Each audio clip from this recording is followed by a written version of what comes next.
Thank you. Welcome, everyone, to this meeting of the South Kingstown Town Council. It is 7:30 p.m. The date is Monday, January 27th. Our first order of business is the pledge to the flag. Please rise and join us. I pledge allegiance to the flag of the United States of America and to the republic for which it stands, one nation, under God, indivisible, with liberty and justice for all. Thank you. Will the clerk please take the roll? Here. Present. Councilwoman Kelso. Here. Councilman McAtee. Here. Councilman Veely. Here. All members present. Okay, that brings us to item 4, the approval of minutes of previous meetings. I'll make a motion to approve for A, B, and C. Second. So moved. Any discussion? All in favor say aye. Aye. And that motion carries. Item 5 is the consent agenda. I'll make a motion to approve the consent agenda. Second. So moved. Any discussion? All in favor say aye. Aye. And that motion carries as well. That brings us to item 7, but before we get there, now that everybody's settled in, we have an item that I'd like to bring forward, which is number 12A, a resolution adopting a proclamation honoring Bishop Wallace Hazard. And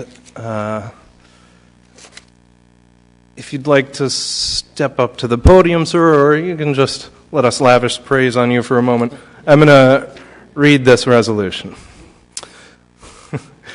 Whereas Bishop Wallace Hazard, a true son of South Kingstown, was born on June 16th, 1942 at South County Hospital and graduated from South Kingstown High School in 1960. And whereas while serving as a private in the Army and stationed in Germany, Wallace was called to the ministry, the base chaplain quickly recognized his gift of preaching and gave him the pulpit many times during Sunday services. And whereas Wallace spent 20 years reinvigorating once vibrant churches that had fallen on hard times, including parishes in Ohio, West Virginia, New Jersey, and Connecticut. In 1994, he and his wife Diane and their 2 children, Daryl and Susan, moved back to South Kingstown to lead the First Church of God on Allen Avenue.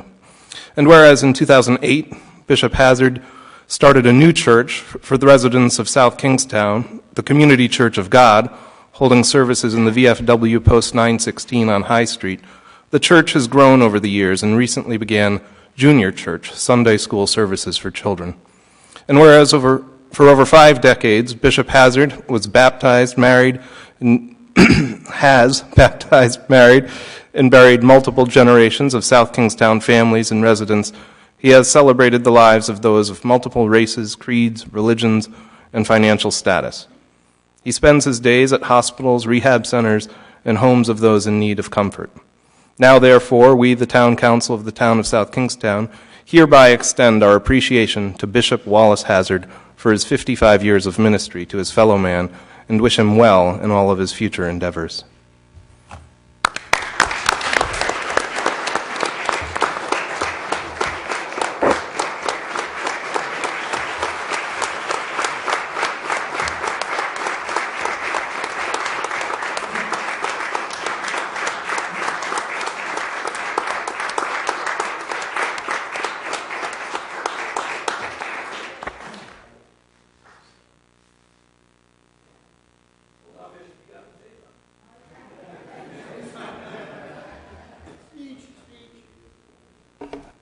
Well, this is definitely a surprise.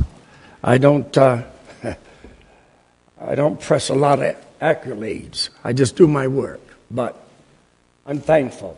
I'm thankful that I'm part of this town. I grew up here, got an education here, went away for a few years, came back, and I devoted most of my time now in my senior years to help rejuvenate this community.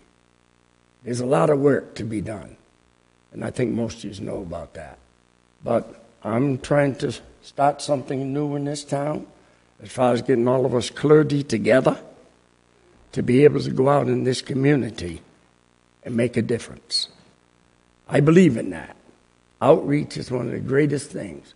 Now, I know some people you can't help, and I'm not a fool either, but I'm going to do my best to try to improve some of the situations that's happening around. Education is the main thing. Too many dropouts. And soon we'll be starting a tutoring program to help these individuals. I did this a few years ago, and it started out good. And next thing you know, Peter, I had school teachers and I had the right proper people in place. But you've got to get the parents to support it. That's the hardest thing yet. So, but I don't give up easy. I'm going to keep on keeping on. But thank you very much for this recognition. Thank you.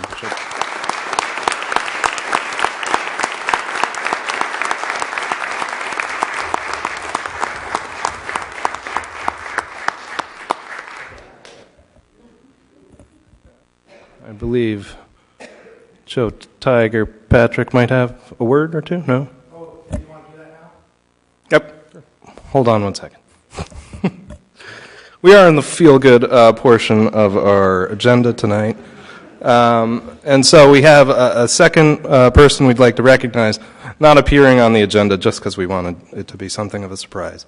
So, Dale, we wanted to do something to recognize your service. Of course, it can't equal, what you've given to the town. But we do have a resolution prepared for you, something that you could not write yourself. Well, we didn't want to put you in that position, I suppose. Anyway, it will read as such. Whereas Dale S. Holberton, the 16th town clerk in the history of the town of South Kingstown, is retiring after more than 39 years of dedicated service, having begun her municipal career with the town clerk's office in September 1980. From the start, her strong work ethic, competency, compassion, and leadership were clearly evident, and in this regard, Ms. Holberton was promoted to deputy town clerk in 1985 and appointed as town clerk on February 2nd, 1987. She has held the position for the last 33 years, tying the record for the third longest-serving town clerk in South Kingstown, with James Helm, surpassed only by Foster Sheldon, who served 36 years, and Howard B. Perry, 55 years. Some long-lived clerks around here. Whereas throughout her tenure, Dale has served as town clerk to 17 different town councils, probate clerk under 6 probate judges, administered 51 elections as clerk to the canvassing authority, orchestrated 19 financial town meetings, and 1 all-day budget referendum. And whereas Dale oversaw the renovation of the former town council chambers in 1989 into the current town clerk's office space and council chambers, moved to its present location on the 2nd floor, along with the renovation of the town hall vault in 1994, with restoration of the tin ceiling and preservation of the original wainscoting. And whereas, as a testament to her professionalism and excellence in managing complex administrative systems, Dale embraced new technologies to improve and modernize the function and efficiency of this municipality, including initiating the implementation of 3 automated land records recording systems, overseeing the conversion from handwritten ledgers and books to the current system, where documents can be electronically viewed immediately, conversion to electronic versions of other systems that support the 6 divisions under her charge, were also implemented during her tenure, including elections, vital statistics, probate, and licensing. Notwithstanding this move to computerization, she has maintained the town's historic records in excellent, accessible condition, preserving these vital documents so important to our community's legacy. And whereas staff liaison to the Saugatucket Veterans Memorial Park Commission, Dale spent countless hours gathering information and assisting the committee members in certifying the names of veterans to be recognized and honored on the new Veterans Memorial at Saugatucket Park. And again, in March 2016, she oversaw the engraving of additional names on the memorial. Dale also oversaw the restoration of the War Monument located at Hazard School, which was rededicated on Memorial Day weekend in 2019. And whereas Dale's professional achievements and leadership extend beyond her service to the town of South Kingstown, She was designated as a certified municipal clerk by the International Institute of Municipal Clerks, having met the rigorous standards established by this venerable institution. Dale served the Rhode Island Town and City Clerks Association as treasurer from 1992 to 1993, vice president in 1995 and again in 1996, and president in 1997 and 1998. Dale also served on the executive board of the New England Association of City and Town Clerks from 1987 to 88, secretary from 88 to 89, the budget committee from 91 to 92, the executive board from 1997 to 2000, a member of the legislative policy committee from 2000 to 2001, and the executive board from 2001 to 2004, and served as NEACTC conference treasurer from 2006 to 2012. Whereas Dale is a lifelong resident of South Kingstown with deep family roots going back to before the 1723 incorporation of the town, a member of the Daughters of the American Revolution, Dale was raised in her beloved Matunic and only left South Kingstown for a stint in New York City before coming back for good. Whereas, as we celebrate Dale's career with the town, she will be remembered for her integrity, utmost professionalism, and unwavering dedication to her community. Her trademark signature has traveled around the world on countless birth, death, and marriage records, and now she will have the time to travel the world herself and spend her days enjoying her retirement and time with her husband, Carl, as well as her sons, Carl Jr. and Thaddeus, both of whom were born and raised during her tenure as town clerk. Now, therefore, we, the Town Council of the Town of South Kingstown, Rhode Island, do hereby extend our heartfelt thanks to Dale S. Holberton for her 39 years of dedicated, admirable service to the town and its residents, particularly to this council and all previous councils she served, and extend sincere appreciation for her ability to understand local politics, yet never exercise partisan judgments, a true testament to her personal ethics, and we offer our congratulations and best wishes for a happy, healthy, and enjoyable retirement. Hey, Abel, can I just quickly have someone move to add that to the agenda, second, and vote on it, and then you can go from there. And I actually think we need to pass the last resolution as well. So I can have a motion on 12A. I'll make a motion on 12A to pass the resolution. Second. So moved. All in favor say aye. Aye. Now, I'm sorry, on this one, we're adding this to the agenda for discussion purposes only. The resolution itself will be voted on at the next meeting. yes, this is how we keep things secret around here. So please add it to the agenda. Yes, though. can I have that motion, please? Make a motion to add this resolution to the agenda. So moved. All in favor say aye. Aye. Now we can applause.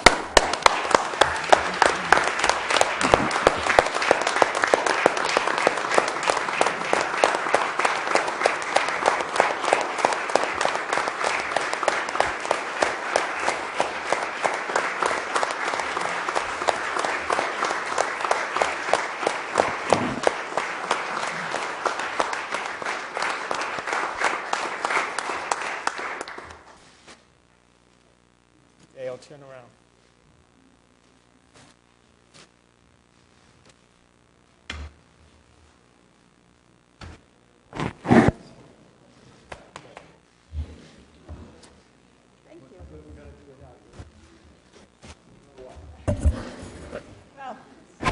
Overwhelming. Thank you so much. It's been such an honor, and I'm so gratified to have been able to serve South Kingstown in the capacity as town clerk. It's a privilege, and to represent the town and its residents for the past 30-some years in my capacity as town clerk. I couldn't have done all those nice accomplishments that you read about if it hadn't have been for the staff that I have had in the past and that I have today. They are smart, they are loyal, and they are dedicated. And they are dedicated to the residents here in South Kingstown, and I owe a great deal to them. To the managers that I've served, Steve Alfred, who appointed me town clerk, I owe him a great deal of gratitude and thanks. He had a lot of confidence in me and taught me a lot of things. To my probate judges, the councils that I've served, you've all always supported myself and my staff and the other departments in the town who have assisted me with elections are events, and we've got some big ones ahead of us. Having said all of that, I am ready for a retirement. I'm ready. In the staff meeting today, I said I was ready to chill a little bit, and I am. I'm ready to chill a little bit. 39 years is a long time. To spend more time with my husband and my boys, and to maybe improve my golf game. I'll try. Travel, I'd like to travel some places I'd like to see. But thank you very much. I'm very touched.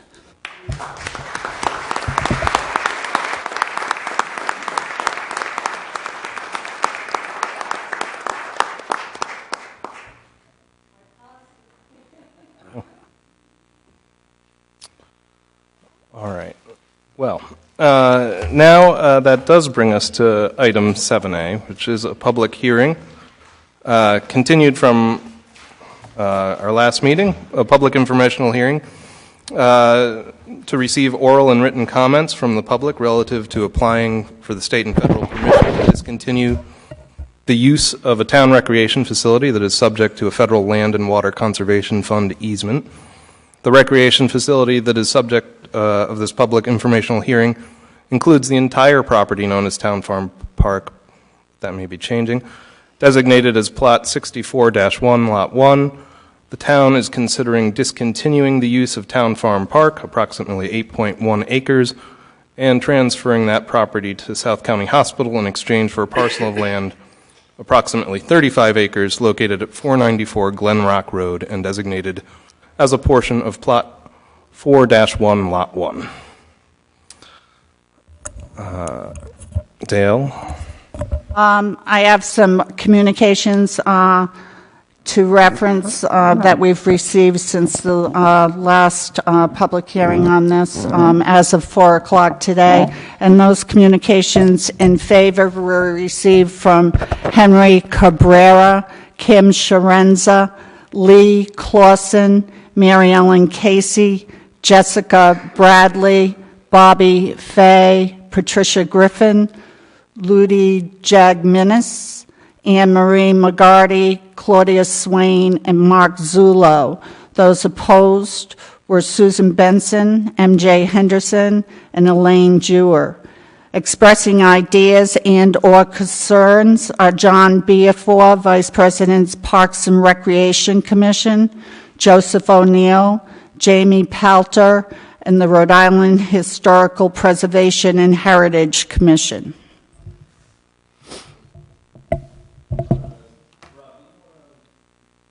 My microphone. Rob, could you just, for the sake of everybody here, sort of catch us up with just what has happened since the last meeting? Sure. Let me give a little background, and then we'll go into recent developments. And I think I'd like to have Terry Murphy come up and summarize the recent Recreation Commission's meeting on last Tuesday. So we're here tonight because the town owns property adjacent to the hospital.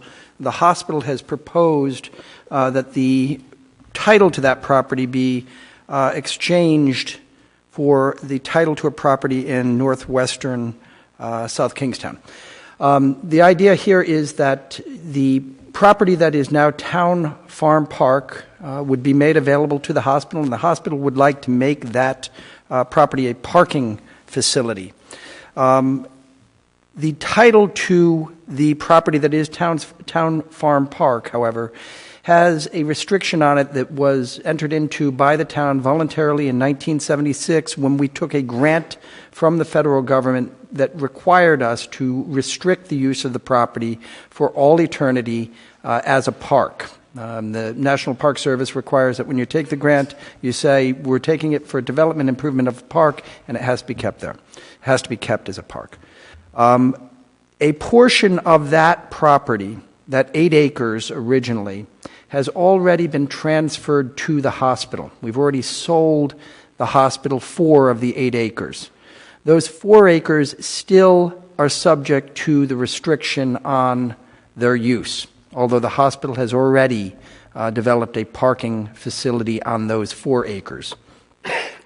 That transfer happened in 1983 because the town, again, recognized that the hospital needed parking and needed a larger recreational facility. The hospital in 83 agreed to a land swap, essentially, in principle, for property it had acquired over on Tuckertown Road. The transfer that was attempted and succeeded in 83 as an attempted conversion, as an attempted transfer of land for land, failed the federal test because we actually took cash instead of taking land in 1983. So that property never got the federal approval necessary to lift the restriction on its use. So we're still dealing with 4 acres that are owned by the hospital that have a restriction, and 4 acres roughly that are owned by the town that have that restriction. The only way for us to transfer property and remove the restriction is to seek permission from the National Park Service to have that restriction lifted. The way that this is done is that the applicant on the grant from 1976, which was in fact the state of Rhode Island with the town as a sub-grantee or sub-recipient of the funds, the state of Rhode Island has to make an application to the National Park explaining why we want to cease the park use, explaining what the new use will be, explaining that we have exhausted all other possibilities, and explaining that we are going to have equal or better property come into our park inventory. The National Park Service program is designed to make sure that recreation facilities are available and remain available for the public. So when they agree to lift the restriction on an existing park, they only do so when another park is being replaced by another park.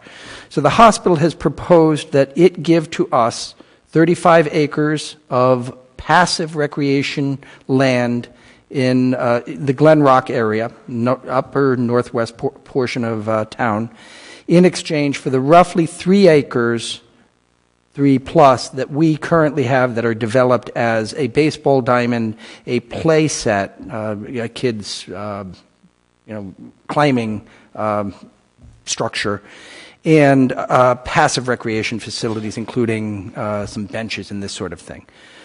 The park that the folks have talked about up in Glen Rock isn't developed. It would have to have hiking trails cut through the park area. There would be a plan for development up there. The park that is down here would cease to be a park for the most part, although during the course of discussions since the public hearing was open 2 weeks ago, there's been a change in the town's interest in this or the town's thoughts on how this ought to progress. The town is no longer, and the hospital is no longer talking about the property being transferred in total to the hospital, but rather the town retaining ownership of a portion of the land that is currently the town farm park, and in fact acquiring from the hospital a portion that is not currently part of the town farm park to create a linear walking park with basically, I think of it as sort of a barbell kind of thing, a climbing structure down at the essentially third base of where the ball field is now, and the swamp wetlands area to the west side, on the west side of the hospital property. The idea here is that the hospital would be responsible for putting a easement in favor of town residents to walk across their property to get to the linear park that would begin on what was the former Town Farm Park, and that linear path would come along the river, the Saugatucket River portion of the property, down between what is currently the Department of Public Services site and the hospital property, along Route 1, with a vista being improved there, with a place for folks to sit and see Point Judith Pond, and the path continuing down at this point to the climbing apparatus down on, essentially, again, third base. It had come up and behind home base as well, or home plate as well, and there'd be a portion of that linear park that then goes out to Dodson or Town Farm Road, Town Farm Park Road. So that's the new sort of configuration of this park. It would become a passive recreation linear park designed for walking and bird watching over by the wetlands and Point Judith Pond overlook on the southern side of the park. Behind that and sort of nestled in there would be the parking lot that the hospital is proposing to develop.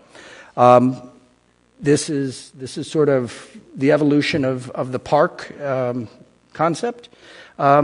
I will say there have been a number of things that have been discussed that we've tried to run to ground. I can't tell you that we've thought of everything, but we've tried to run to ground questions about whether or not the property in Glen Rock is equivalent to the property at Town Farm Road.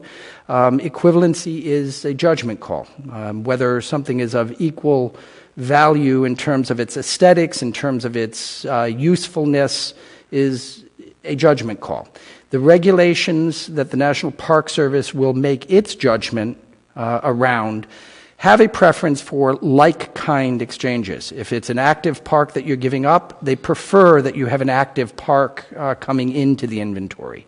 Glen Rock is a passive recreation facility and is likely to only be a passive recreation facility into the foreseeable future. So we've got a sort of disconnect between the active use that is being given up and the passive use that we're saying that we'd like to acquire. Now, that having been said, the active uses of Town Farm Park are not what they used to be. We heard a lot of testimony at the first part of the public hearing about how folks go down and they look at the sunset. We heard about folks using the climbing apparatus, kids on the swings, this sort of thing. That active use, the swing set, the climbing apparatus, can be integrated into the reconfigured park. However, we're not going to be able to play baseball down there. Currently, it's one of the uses that is available, although it's not used as a baseball field as often as it used to be. It's not a place that has high demand for baseball service or baseball games down there. We're losing something there. I don't want to, sell that point too hard, but it's largely passive recreation that's happening on the site now, and it isn't an optimally developed passive recreation facility. There's no walking surface. There's no shrubbery or greenery, or we haven't improved it as a passive recreation. It isn't ideal in terms of the aesthetics that one would like to see if it was a jogging path, for example. People jog there, but it's not ideal. We can improve it for the passive uses. We can improve the swings and the climbing set, but we're never going to be able to replicate the baseball field if this goes through. With that, I guess, Terry, I'm going to come up and summarize the Recreation Commission's recent meeting. Good evening. Terry Murphy, Director of Leisure Services. Last week, the Recreation Commission met on Tuesday, January 21st. At that time, on the agenda, at the direction of the Town Council, or the request of the Town Council, was the land swap, specifically to delineate or make a recommendation related to what would be acceptable in terms of retaining land at the Town Farm Park property. There was a 6 p.m. work session, which included myself, the town manager, the planning director, and the Recreation Commission. We also had a representative from South County Hospital present as well.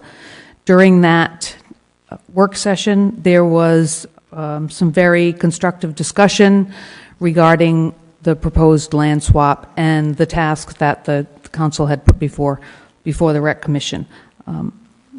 There was also discussion on various components of how the land swap proposal had evolved, and some of those related to questions regarding the process by which the land was identified and vetting of information in order for the commission to really have the necessary information to make a thoughtful, informed recommendation to the town council.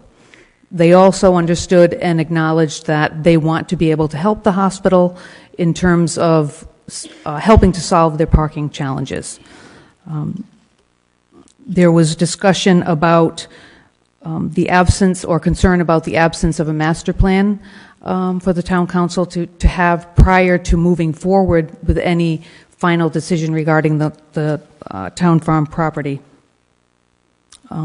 And they acknowledged it's difficult to make a sound decision feeling as if they do not have a full understanding of the detail of the property.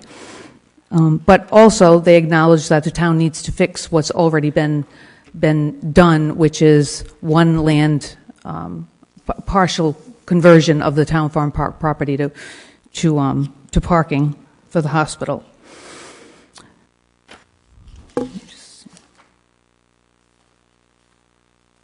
One of the other observations made by the commission was that the Glen Rock property, while very beautiful and would make a lovely passive recreation area, that there are hundreds, if not thousands, of acres within that same area of town that offers passive recreation to the public. They ultimately came up with, after further discussion, having heard Rob present some modifications to the hospital's proposal on January 13th with regard to the conceptual plan for allowing for some active recreation space, which would have included a new playground and the walking path. They acknowledged that if they were to move forward, that they would accept the idea of a minimum of 3 acres to establish as remaining an active neighborhood park that would be able to include a playground, green space for some running, some playing ball, that type of thing, not a baseball field, but enough of a space that allowed for a playground, active recreation, picnicking, and along with the walking, conceptual design of a walking path that would run the perimeter of the park, which includes the Route 1 area and then down by Public Services, as Rob had described, out the back end of the hospital property, which was acknowledged as would be a very, very nice recreational opportunity for the neighborhood.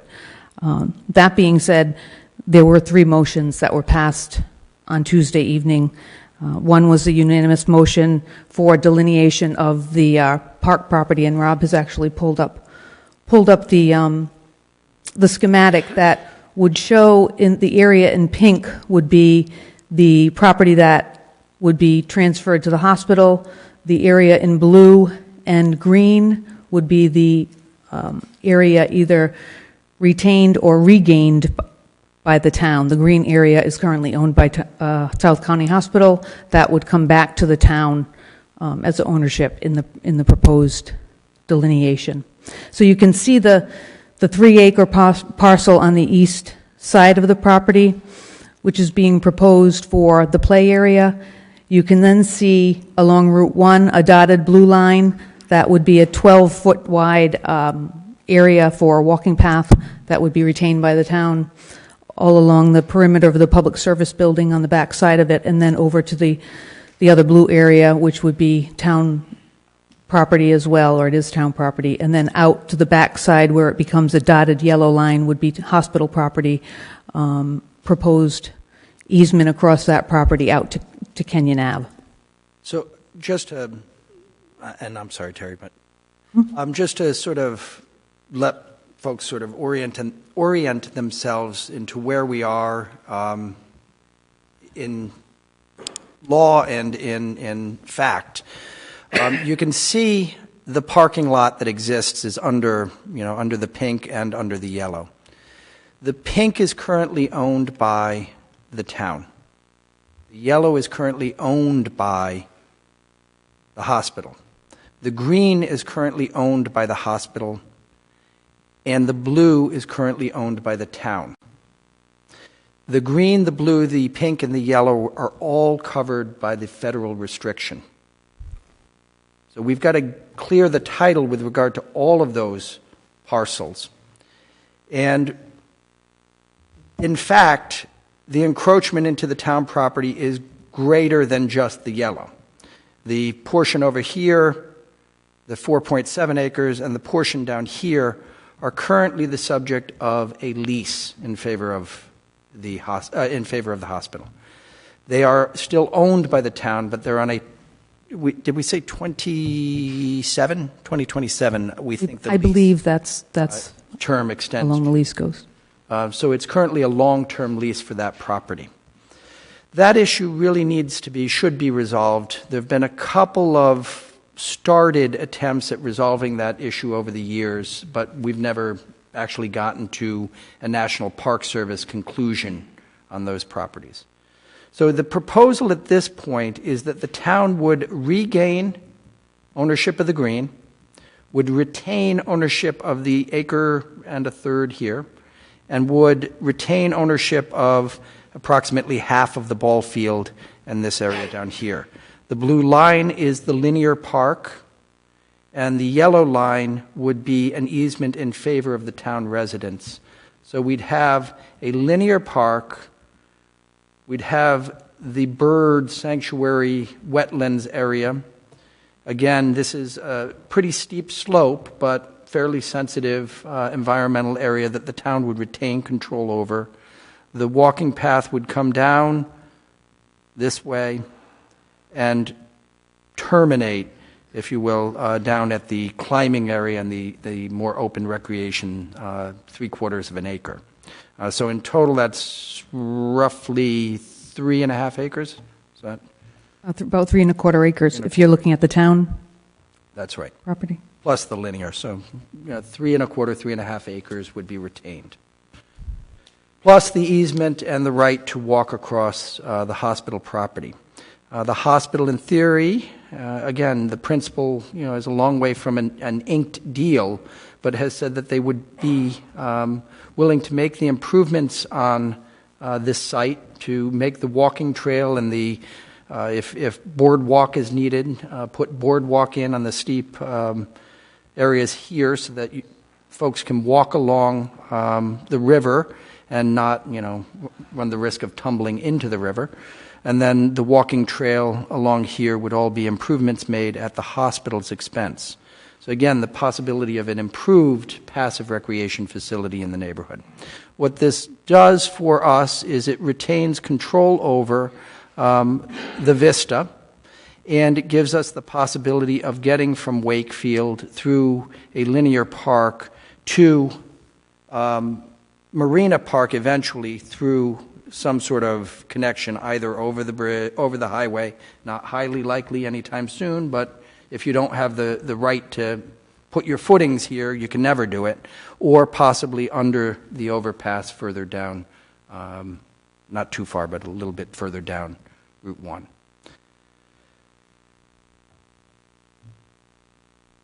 So what I would point out is, just to finish up what had occurred at the Rec Commission meeting, they're looking further down the road than just if there were to be a land swap approved by the National Park Service. So second to that motion was one that really took into consideration the value that the town would be losing and how do we make up for that. And what the commission proposed was really a supplemental condition of funding that would redevelop Town Farm Park with new playground structure and obviously the linear walking path, but also to add fencing replacement, also to support the redevelopment of a potential athletic field somewhere else since we are losing a baseball field, and also development of the proposed new property at Glen Rock, because we will be required to develop that property within a 3-year time frame if a land swap were to be approved. And then finally, in looking at the final motion, which was to reject the Glen Rock property, essentially it really is because they do not see the equivalency in recreational value and market value for that particular property. So they're looking at whether or not there are other options that can be explored. Thanks, Terry. Questions for Terry or Rob? If I may, just one other point that I'd make with regard to this third motion by the Recreation Commission. I don't find fault with the Recreation Commission's expressed concern that the property in Glen Rock is not the same as the property that we'd be giving up. Clearly, Town Farm Park is in Wakefield. It's near a population center. It is an active recreation facility. It is not like a property out in West Kingston that is far removed from the main population center, and it is not an active recreation facility. The question of equivalency is an important one, but it's also one that the National Park Service is going to have to decide. They're going to have to decide whether or not it's equivalent. If the town council determines that this is a good deal, essentially, that this is the right move for the community, they will take the Recreation Commission's view of the equivalency into consideration, I'm sure, but they'll also take the town council's view of equivalency into view. We've looked, and I'm sitting here trying to do this search live here.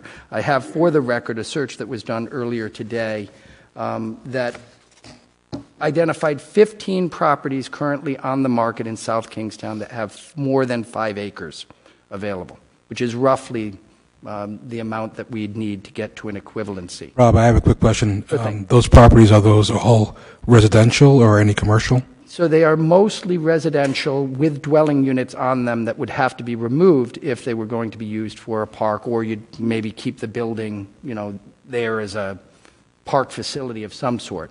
But they're residential dwelling units. There are very few open pieces of land available in South Kingstown. The properties that were identified as land, 5.3 acres on Red Oak Way. Other than those with dwelling units, there was a 5.1 acre at 400D Gravelly Hill Road. There's 5.47 acres on Bridgetown Road over on the east side of town. 21.46 acres on Camp Fuller Road, price tag of $2 million or $1.9 million. And again, everything else in that 15 property search, or that 15 property search result set, has a dwelling unit and is already being used as a residential property. So the market just doesn't have anything right now that jumps out at us and says, hey, here's this alternative site that we ought to be going to. Now, that having been said, there are definitely properties that may come on the market at some point in the future. The offer that the hospital has made is for a particular property that it has the right to offer for exchange. We don't have another. We could amend an application to the National Park Service if something were to come available in the next, during the pendency of that application. If we were to submit request to DEM that a swap be approved, and DEM submits an application to the National Park Service. If a better property were to come along, we could amend or ask DEM to amend the application that was pending. During the entire pendency of that application, we can always seek to amend an application. That having been said, the alternative would be to wait and to see if something becomes available. Now, it's possible. It's possible that somebody listening to the discussion tonight says, hey, I've got a neat property that I'm willing to give you. It's also possible that nothing comes available. We've got a property being proposed by the hospital that is 35 acres in exchange for effectively 3.5 or 4 that is going to be its own passive recreation benefit and improvements to the existing recreational facility for passive uses. While we are surrendering the active use, the passive uses can be augmented in the park that we have, and we get 35 acres for passive recreation in northwestern South Kingstown.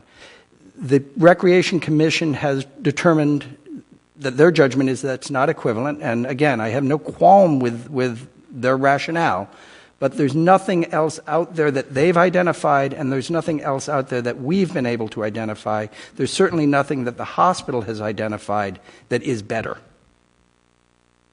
Rob, I just have a clarifying question. The 15 properties that you pulled, did they all come from Realtor.com or somewhere else? The only reason I asked that question is because Realtor.com focuses really on residential, and there are some other avenues for commercial, but I know that we have limited zoned commercial properties in our town. It doesn't mean that we couldn't change that potentially, but currently there could be something.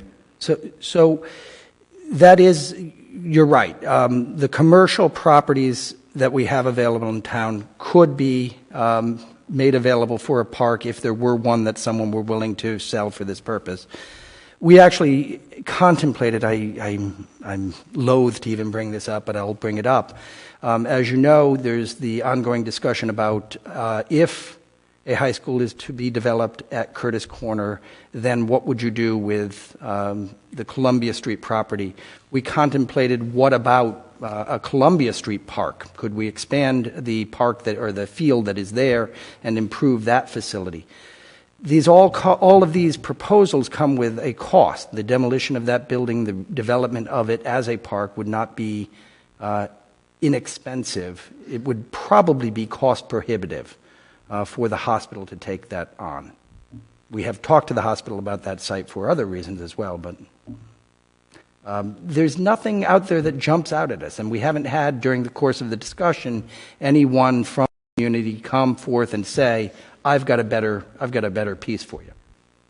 So, I mean, I can't tell you that this is an exhaustive, analysis of every parcel in town. What I can tell you is the market data that are available to us and the community information that has come to us have not brought us a better product. I have another question. The Glen Rock property was not on the market, so how did that become an option? We learned about the Glen Rock property through the Land Trust. Okay. So it's possible for us to essentially give land to the hospital and then for them to give it back to us in return for...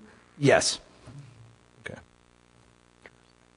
The restriction on that property has never been lifted. The federal requirement that it be a park is still in place. With regard to the green head of the dog, the hospital hasn't violated that covenant because it's still open space available in theory to the public. The Recreation Commission had a meeting in December where they vetted this proposal that I attended, and the third vote the other night about this not being equivalent was not really part of that discussion in December. Do we have the rationale of what changed on the Recreation Commission to drive the third vote this time when that was not what we were presented from the December 4th meeting? Thank you. So the meeting on December 4th was held at the request of the Recreation Commission to get more information on the Town Farm Park or the proposed Glen Rock land swap. At their November 25th meeting, they were requested to consider attending a public hearing at the town council level as a combined public hearing. And at that point, they said, we do not have enough information. We need to know more about this. Back in February of 2019, that's when this began in terms of the hospital. Before it was discovered that there was a restriction on this property, the hospital had come before the Recreation Commission requesting leasing of more property, essentially where the playground is now, bumping out, moving the playground over, and having an additional 64 parking spaces. And at that time, the commission was receptive and understood the needs of the hospital, but it was still, at that time, understood that there was no restriction on this land and that it would be a lease situation and not ownership. In November, when they were requested to come to the public hearing, they needed more information in terms of the land swap. That's when the December 4th special meeting was called for the Recreation Commission, and at that time, the hospital presented, the town presented what we had in terms of information about the details of what a land swap would entail. There was a sense of, and this was discussion at the Recreation Commission meeting last week, there was a sense of kind of a rush or an urgency to put forth a decision on moving forward with an application for the National Park Service to consider a land swap. So at that time, there was a motion passed to recommend to the town council considering applying for a land swap based on the information that they had at that time. So it just the passage of time changed? I think there was more information that came forth. There were other questions that evolved in terms of the appraisal process on not only on town farm property, but also there's a bit of a unknown in terms of the Glen Rock property appraisal, since that cannot be made public at this time. There's a piece of information that's almost in the, I think if I'm understanding the commission correctly, that's missing in terms of what is the value, what's the gap between the value of the town farm property versus the value of the Glen Rock property, not knowing what that information is. So I think that was a piece of it. Understanding that after hearing public comment, not only at the December 4th meeting, but also at the January 13th meeting and the subsequent Recreation Commission meeting last week, I think all of those played into, okay, let's take a step back. We want to help the hospital, but we need to make sure we're doing our due diligence in what's best from the framework of being the Recreation Commission and being responsible for town recreation property. About the appraisal, so now that there's less land being contemplated going to the hospital, it would seem that the appraisal is too high on the town farm park. Is that correct? Do we have an idea of what the value lost would be? So the total town farm park parcel that remains titled to the town was appraised at $180,000. $180,000. Yes, we laughed too. It is a low value, but it was done by a professional appraiser who followed the uniform appraisal standards, and we don't have a reason to throw out an appraisal done by a professional. His assumption of the value was that it was zoned government institution, which means it can only be used by the town, a federal agency, a state agency, a hospital. Those are the only potential users of that property with its current zoning. If the site were rezoned for a hotel, its value would be higher, but it's not. It's zoned as a government institution facility, and that is an assumption that goes into his assessment of the value, or his appraisal of the value. That's the number. With regard to the property in Glen Rock on monetary value, the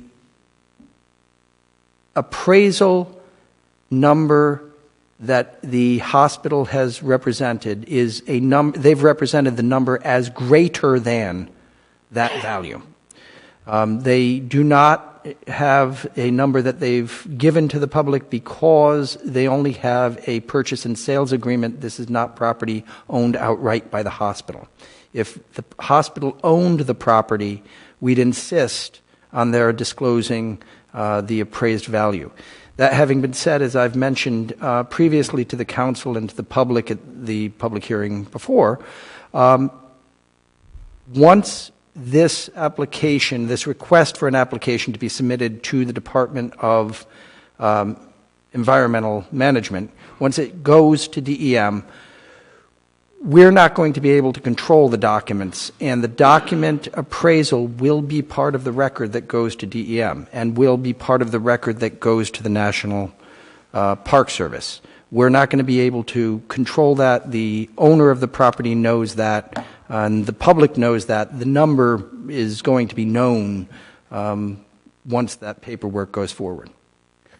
Who paid for the appraisal of that property, the hospital or the landowner? I don't know the answer. Okay. The reason why I asked that question is because technically it belongs to the hospital. The appraisal does. And if you have a purchase and sales on a property, then you have a right to share that information if you choose to.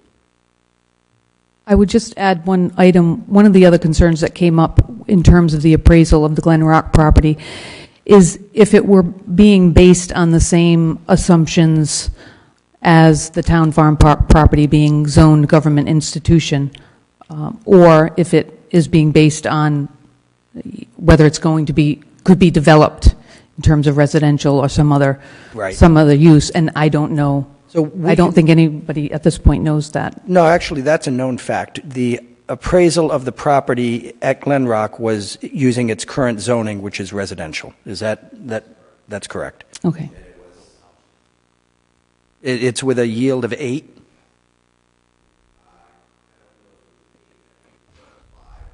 Okay. So, You have to. Can't do it this way. Yeah, I need you to come forward just to say that information. Sorry. So the question is what the appraisal was based on, and so the appraisal was based on the ability to redevelop that property for residential purposes, and there was a yield on developable lots. There was some initial question about the number of lots, at which point additional engineering was done by Dupreet Engineering to look at the yieldable lots, and they validated the initial appraisal done by our appraiser. Mr. President, if I may, any thoughts on Councilman DeCruz's observation that you own an appraisal and can disclose the number if you'd like? So yes, we do have a purchase and sales agreement on that property that we've come to agreement with that property owner on. I think the property owner has been hesitant to release that value at this point in time, given that we don't have agreement from the federal government to move forward with the land swap. So it's been their request that we keep that number confidential, but we understand that, and part of it was also we were in negotiations with the landowner as well. So we understand that as the application goes forward, it will likely be a part of the application, and I can assure you it's of greater value than that appraisal for Town Farm Park. Can you make any other representation about how much more? Is it an order of magnitude different? Is it $1 million? It's significantly more. I would say, or in the range, maybe between 20% more. 20 to 30% more. And that's just it's significantly more. Let's leave it at that. But not $1 million. Right, correct. All right. So what are the metrics that the National Park Service is looking at in terms of equivalency? Are they looking at it at the rezoned value if we turn it to government institutional, or are they looking at what the person we're swapping it with is? So they're looking at the monetary value and they're looking at the recreational value. They look for equivalency or greater value in the property that the town receives, and they look at greater or equivalent value in terms of the recreational value that the town receives. So in this application, it's going to be a somewhat, mixed presentation because we're getting improvement to the facility at Town Farm Park. There's value there, and we're getting a new parcel of land which has a greater monetary value than the appraised value given the assumption that it's government institution. The recreational value is a more complicated thing. It's a number. You can argue about whether or not GI is the right assumption to make, but you've got a number. And the National Park Service may come back and say, we want you to think about it as a hotel site too. We want to see that number. And if they do that, we'll have the appraiser go back out and look at the property from a different perspective. The recreational value, though, is a harder thing. It's how much passive recreation is equal to a baseball field that isn't used as much as it used to be used. It's a hard thing to answer. I don't know the answer. Yeah, I understand that. I'm just trying to figure out whether, when the feds get the application, what type of comparison are they trying to make? Is it apples to apples, like once we get that land in the northwest corner, we rezone it government institutional, then what's the value of it compared to the Town Farm Park? Or, if they're going to make that distinction. I don't know. I can't speak for the National Park Service, and the National Park Service has a lot of discretion to do that analysis however they feel is appropriate. They might say, okay, so we know that if it were 5 or whatever it is housing lots, it's got X value. If it's not going to ever be that and it's just a park, it has a different value, monetary value. It's still 35 acres as opposed to 4 or 8. So, it's I don't know. I mean, the answer is the National Park Service has the discretion to exercise judgment in assessing equivalency of value and equivalency of recreational value. Monetary value, they will be guided by the numbers on the appraisals, but their judgment will be based on the totality of the circumstances or something like that. And their judgment, their assessment of the recreational value will be the same. It'll be an estimate of equivalency based on an evaluation. They may take into account how close each is to residential units. That may, in fact, be a factor that they consider. That factor is not listed in their regulations, but again, they have the discretion to come to a reasonable conclusion about what it might mean. So we don't actually get points for being near 300 homes. Within walking distance of 300 homes, however, may be a criterion that they use because it's a reasonable thing to consider in evaluating. It's not a published criteria or criterion. And then just quickly, I asked Terry, but I think it might have gotten lost in the shuffle. So the appraisal of the Town Farm Park was $180,000, but that was before that blue chunk was taken away on the east, correct? That's correct. Do we have a feeling for whether that's changed things? My sense is that it will change the value, but again, $180,000 is not a huge sum. I don't think it's going to change it much. Yeah. No, not much, but maybe now we're just looking at 2.25 acres or something, it looks like, of new land basically going to the hospital.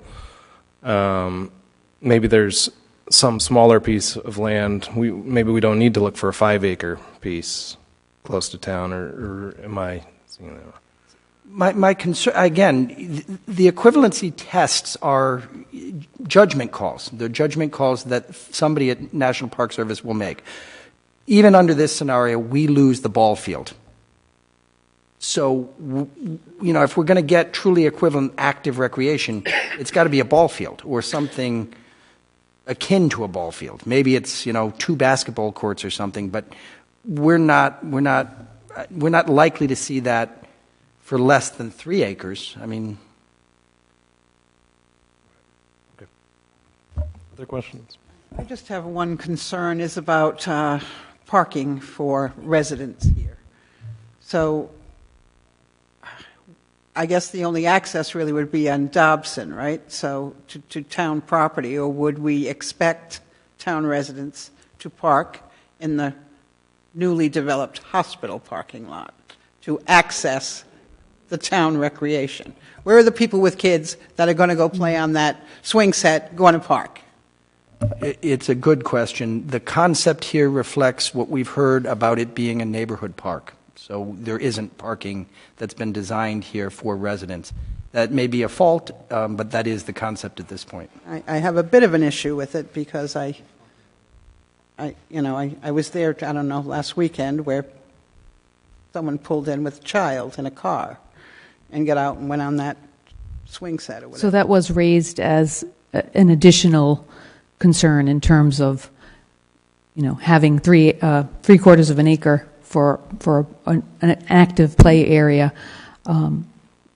Whether or not the hospital can arrange to have some parking made available, that would certainly go a long way. Whether or not there should be parking on Dobson, another question. We do have neighborhood parks that have very limited parking. Treaty Rock Park has about 3 spaces. Fagan Park has a very small parking lot on the backside. Yeah. But it would be, that would be something that we'd want to have answered before going too far. Right. Mr. Robinson looks like he's ready to answer my question. We did send some slides over where we do have some design that does contemplate parking for the play area. So I don't know if and when we want to go over those, but we did contemplate that. Just want to make sure it's No, it's a good question. someone's mind. Yeah, it is. Over here for a second. When were they sent and to whom? All right, any other questions up here or comments even?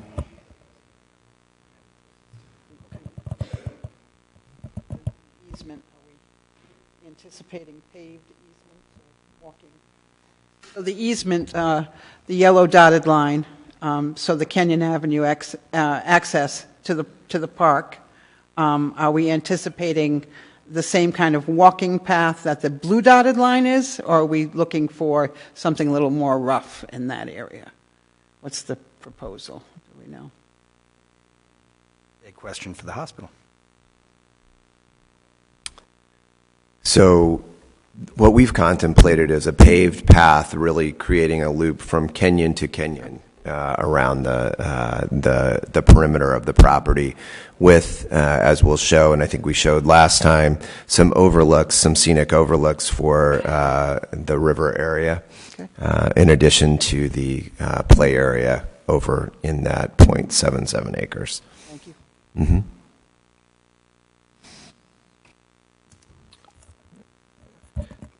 So do you have those slides, maybe? Yeah, we're just and- loading them now. Okay. Maybe you could stay at the podium here and I just... think I'll just stay up here if that's okay. 79. 70%. Processing.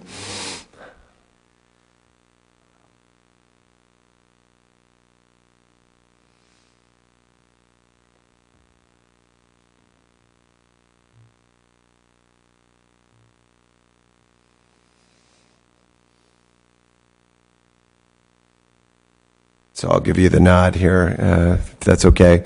And I do want to thank the council again for the opportunity to give an update on where we are with what has been a product of continued feedback from the Rec Commission, from neighbors, from those that we've engaged with throughout this process.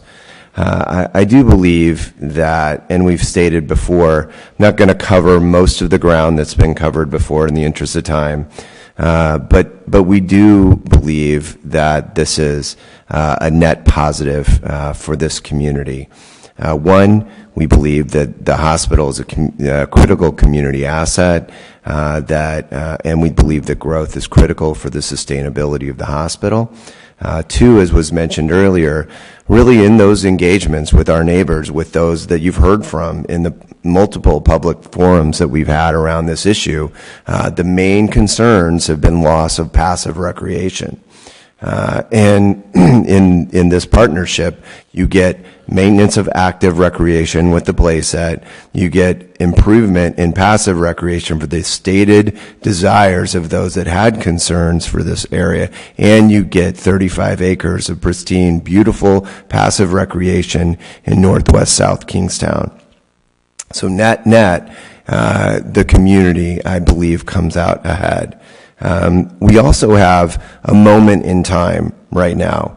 So to the point that was made earlier, there's not an abundance of property out there that would meet all of the equivalency tests that the government would ask to qualify for that equivalency. We have a purchase and sales agreement with a willing seller for property that does meet equivalency within the initial review from DEM.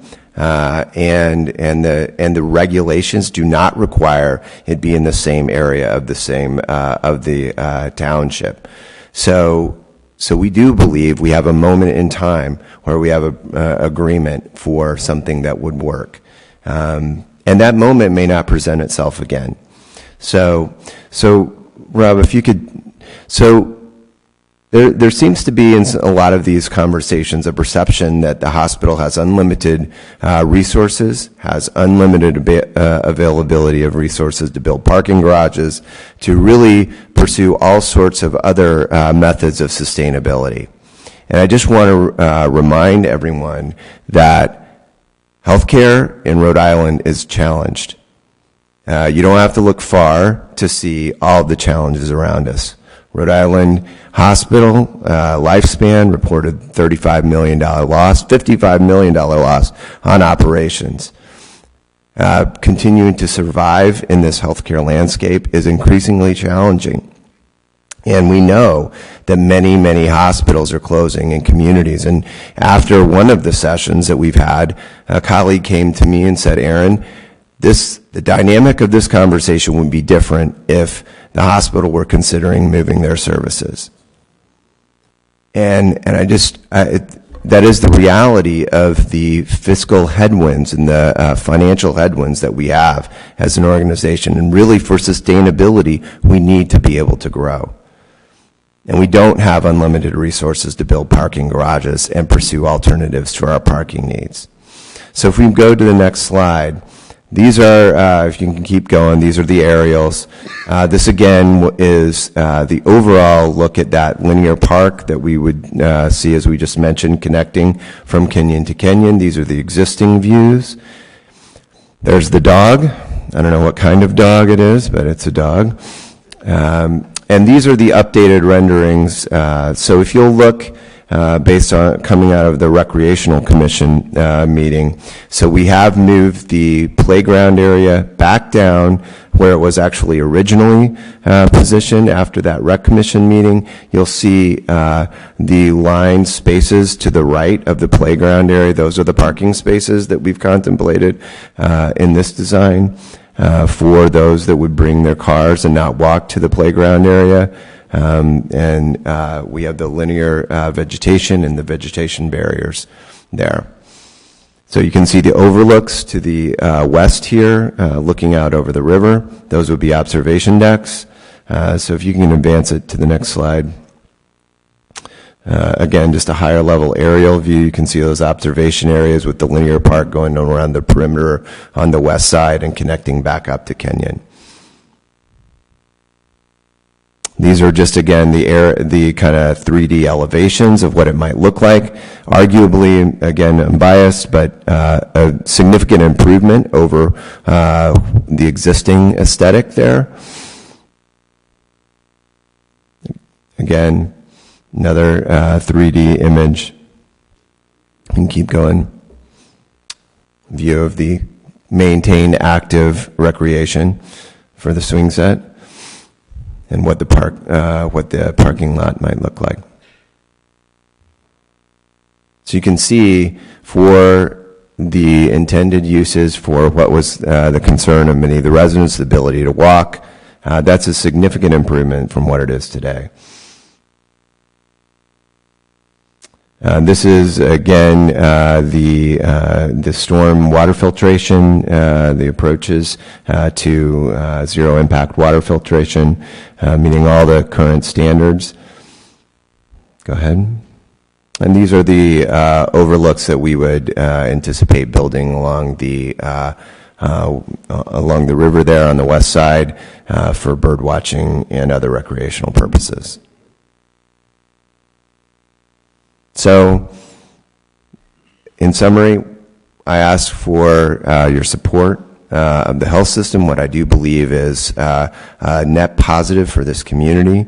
Will allow the health system to continue to invest in this community with improved health services that we believe will position this community for the future, best for the future, and will solidify a strong, high-performing, independent health system for the residents of this area going forward into the future. So I thank you for your consideration. Happy to answer any questions.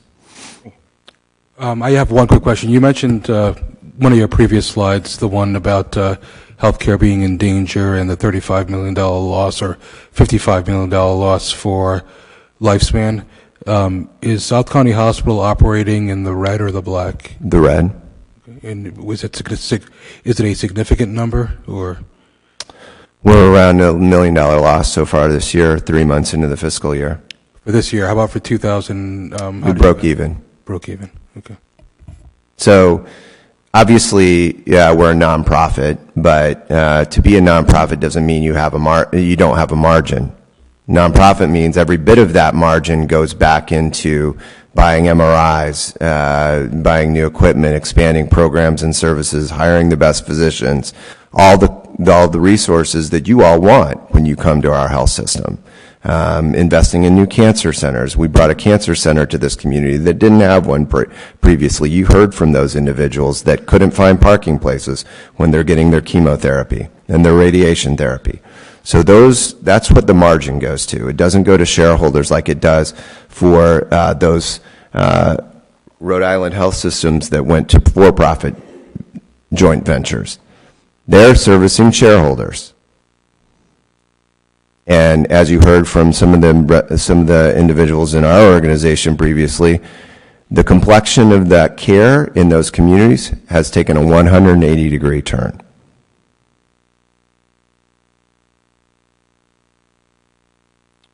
Any other questions? Thank you. Thank you very much. All right. Any other questions for staff? All right. At this point, let's move to the public hearing portion of this public hearing. And if you have something to add to the conversation, please come forward, state your name for the record, and let us know.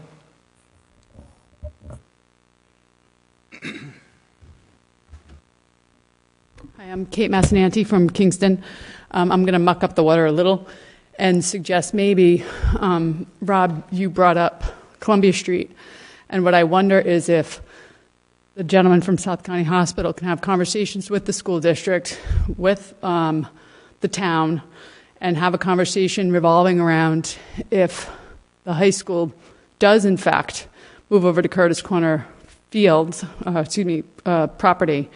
At some point, we're going to have to or would like to, as not part of the bond that we're discussing right now with facilities over there. But at some point with the athletic fields and the parks and recs, and I know they're here too, maybe there can be a bigger conversation with the folks from the hospital and have private funding go into property around that facility. And also maybe we can, and I'm going to drop the RIPTA again, and say maybe we can have a bigger conversation with the state and with RIPTA about providing better public transportation for our community members to our hospital.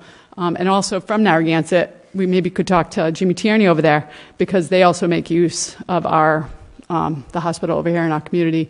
And there's a lot of traffic coming in and out, and maybe if we had better public transportation, then we would have less cars coming in and more spaces for people to use the beautiful park that this gentleman just demonstrated for us. So just something to think about.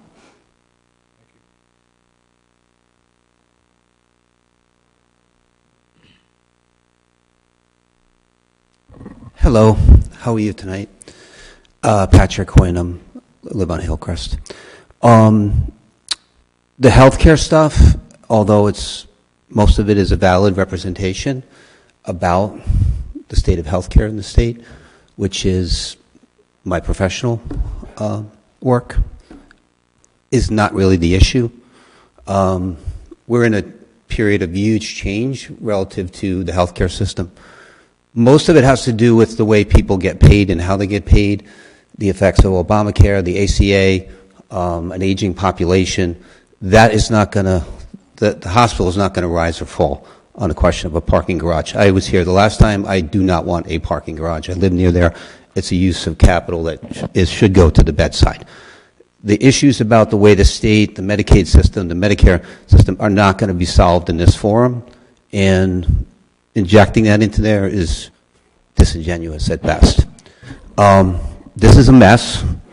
I have yet to hear from anybody on the legal side how we're going to unravel all these non-decisions, half-decisions, and other types of non-conforming uses, and do that in a timely, expeditious way with this proposal to buy a piece of land that's quite a distance away. Let's just simply take it one step at a time. We have to have a comprehensive plan from the hospital, and what their site plan is going to be, and how they're going to address their parking. And then we should help them in terms of fixing that parking problem. And then we should maintain as much of the park as we can. To represent that the park is not utilized, because it's effectively become a parking lot, which is not what it's supposed to be. So we need to unscramble all of the multiple things that have happened, do it in a way that's coherent and transparent, get that lined up, and then figure out how we're going to go ahead and do this piece, if we decide to do that, to help the hospital with its parking problem. But that has to be a comprehensive piece. It can't just be more parking. Because if the only way for the hospital to survive is to grow, then you're going to need more parking. As people have said in the last couple of meetings, every 15 years the parking piece pops up. So yes, the hospital economics are going to be under severe pressure until we figure out how to fix the healthcare system and the way we pay for it. That's not going to rise or fall on a parking situation. So that really should be set aside, and let's figure out how to unscramble a number of different parcels that are all basically legally in some kind of jeopardy or non-conforming use. Get that straightened out and figure out how we address the parking issue, and then move on to the land transfer. The hospital could put money in escrow, and then when the appropriate property comes available to replace it, then we buy it then. We also have a lot of open space in the town already, a significant amount. So we need to look at this in the perspective of open space. I think it's approaching a third of the town is already in open space or in some way protected. This is something that is not protected, and it needs to be tied into, has been referenced to Marina Park, which is rapidly becoming a parking lot itself, with the restaurant encroaching and other things happening there. So some kind of comprehensive use about how to tie these two parcels together, unscramble the legal mess, and then move forward in a coherent, complicated way that addresses the hospitals. But they have to step up and be part of the solution as well, because there's basically unfettered parking there now, which is not the norm. So I thank you for your time.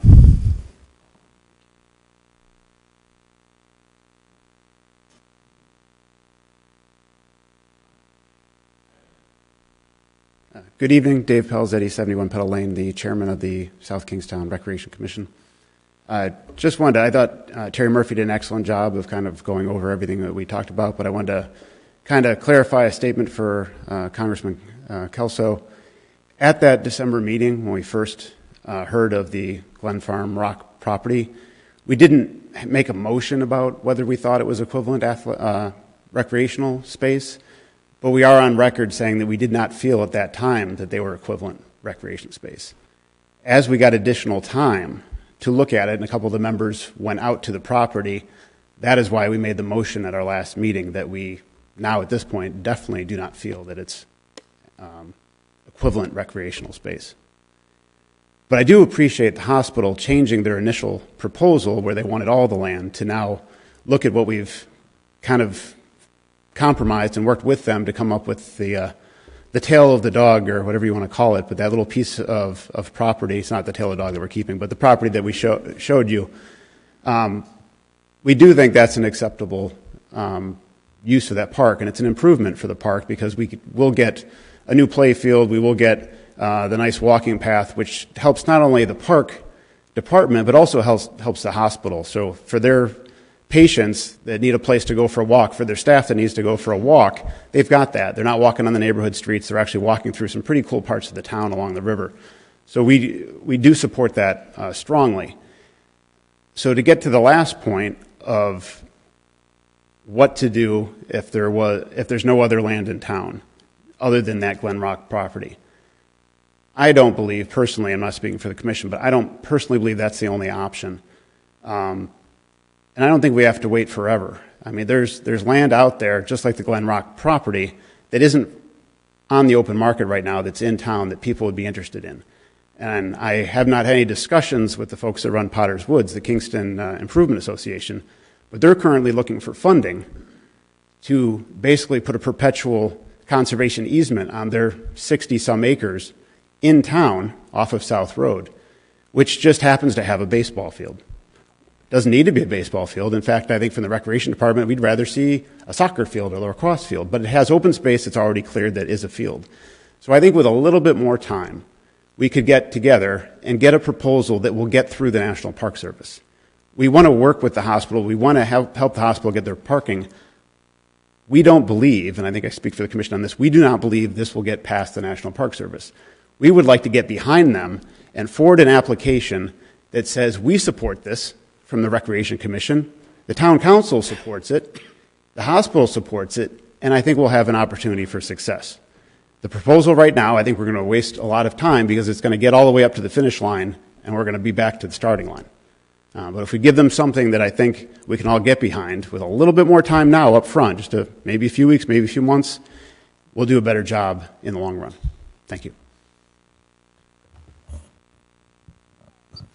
So, just a question. Potterfield is not a municipal ball field?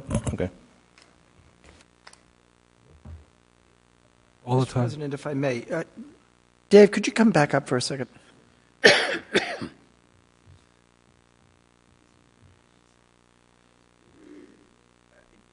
Because it's interesting. The National Park Service regulations require that the land that comes into possession of the town not be subject to any conservation easement, that it not be restricted in any way. They're trying, again, to increase the inventory. So the Potter's Field is not currently restricted? Is that your understanding? My understanding, it's not currently restricted. I don't know that. I mean, literally, that idea just came to me from somebody else just now, and I looked it up, and they're actively looking for that. I used to be on the board for the South Kingstown Little League.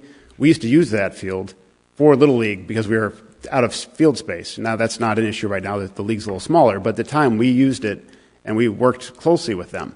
And I'm not saying that we would take over the whole 60-some acres, but I'm not in real estate, but there's probably a way that we could purchase, or the hospital could purchase the field area, and with those proceeds, they could protect the rest of the 45, 50 acres that remained. So I think I just think if we had a little more time, we could explore some of these opportunities, might get to that triple win solution that we really want. Thank you. Thank you.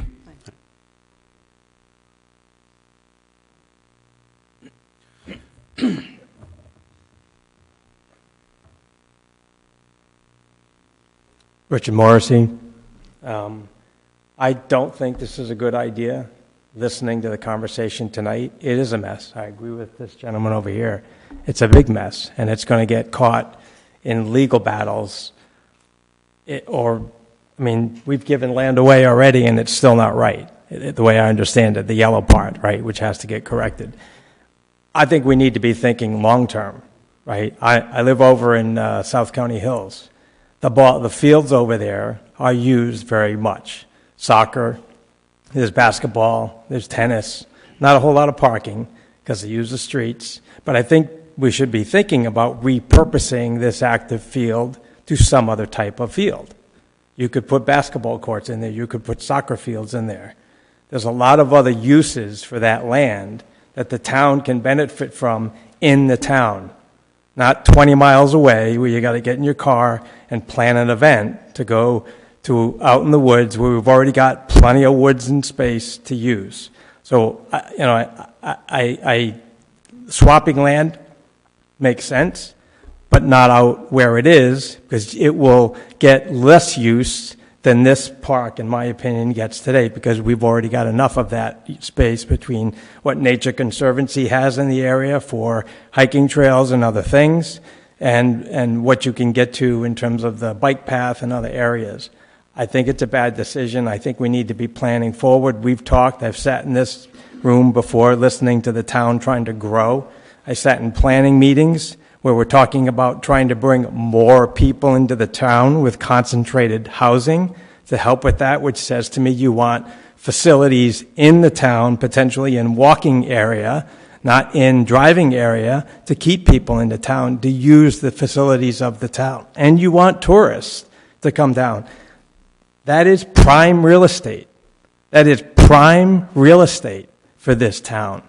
It's the number one thing when you go to sell your home. What do they say? Location, location, location. It is prime real estate that this town owns that could be developed into something that also helps the town grow into other things. I'm not saying that the hospital doesn't need parking, but you can go up as much as you can go out. Maybe the cost is different. You could also consider using open space today that has parking, and the hospital could run a shuttle bus. I've got a restaurant that's a mile down the road from me, whose employees cannot park in the lot. That's where the customers go. And they don't even get a shuttle bus, unfortunately, but they have to park off the lot. So there are other options I don't hear being discussed that could prevent or present the hospital with extra space. I don't know how many employees are there on a shift, but it's probably 40, 50, 60 cars potentially on a shift, where if you had off-site parking and shuttle services, which the town could lease them, or you, as you mentioned, Brian, maybe this commercial space that commercial space could lease parking to. It doesn't sound to me like this has been thought out enough to be at a state where we would say to the hospital, now, yes, let's continue and go forward. I think it needs more discussion and more talk with the people of the town, not just the people who live around that park, but more people in the town, and I think it needs to be part of the longer-term thought process about bringing more students into the town, more younger generation into the town, and keeping that space for what it's intended to be, an open, active park that the town can, and the people living in this town can take advantage of. Thank you. Just to clarify something, that the process of the land swap is what will actually solve the legal problems that are associated with the land right now. So one of the attractive things from the town's perspective in engaging in a swap is getting rid of these encumbrances that are causing issues between parking and what should be recreational space. Also, we cannot use lands that we already own for this. I mean, it sounds like there is a potential, perhaps, that the hospital could buy land that we own that's unencumbered, perhaps. That's correct. And give it back to us. Ironically, we also have this same restriction on the field, the hazard field next to the high school, but it doesn't exist on the high school property itself. So because it's not encumbered with an easement a restrictive covenant on its use, it would be eligible. So any property we own could be sold to the hospital. At that point, we're getting pretty cute. I'm not sure it flies. I mean, if the hospital were to acquire a property that needed improvement, make the improvements, and give it back, at that point, I think you've got a potential application. Hi, good evening. Elizabeth Scott. I live on Hillcrest Road. You've heard from me before. I've written, submitted written letter in opposition previously, and I've sent you all emails requesting a delay on the vote for submission of the application. I think I wrote the letter requesting the delay on the vote really out of interest for the town and the town's reputation. We already are on record of having one failed conversion and one drop conversion. Don't think that that's not, known, that that's where we're coming from. It was said at the Recreation Commission meeting, which I have to say, we are all so lucky to have such a dedicated group of individuals on our Recreation Commission. Frankly, it was the most frank conversation about this whole land swap that I've heard yet. And I thank the Recreation Commission for the work that they're doing and the due diligence that they are putting to this. It's clear that the town has not completed the due diligence on this proposal. Yes, it's all a matter of judgment, but I would argue that all practical alternatives have not been evaluated. As for the need for the hospital's need for this expanded parking, and that not all alternatives have been sought for that.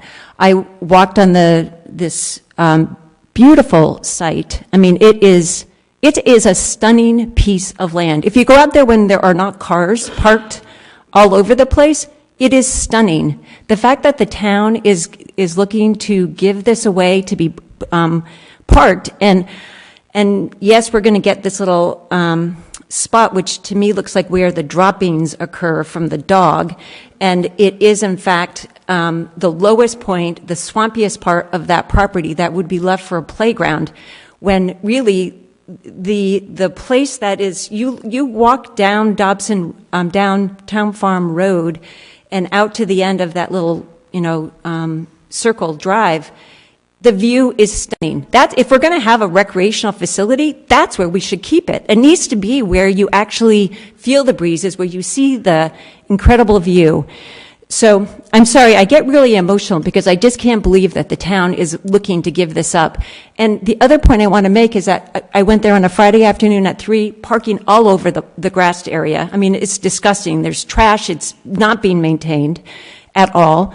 Basically being used as a parking area. I went back on Sunday afternoon. There were no cars there. The parking lot at the hospital was empty. Now, why is that? Let's see. So what happens Monday through Friday? Monday through Friday, they've got the medical office open. The hospital's open, obviously, 7 days a week, 365. But the medical offices are there just Monday through Friday. So why can't the medical offices be located off-site so that the demand for parking that is created by all those office visits is at another location? I mean, I just think that, we are in a situation where the town's reputation is on the line. This is not a good proposal. And it also is a win-lose. It's a loss to the neighborhood. It's a loss to the community, and it's a loss to the environment. And so I just really think everyone needs to step back. And number one, ask the hospital to actually manage the parking situation and not just let people, park wherever they want. Actually do some work to establish a parking policy where there's assigned parking. They're using off-site leased parking lots with shuttles. And, let's continue the dialogue, but let's not just go on this really bad proposal.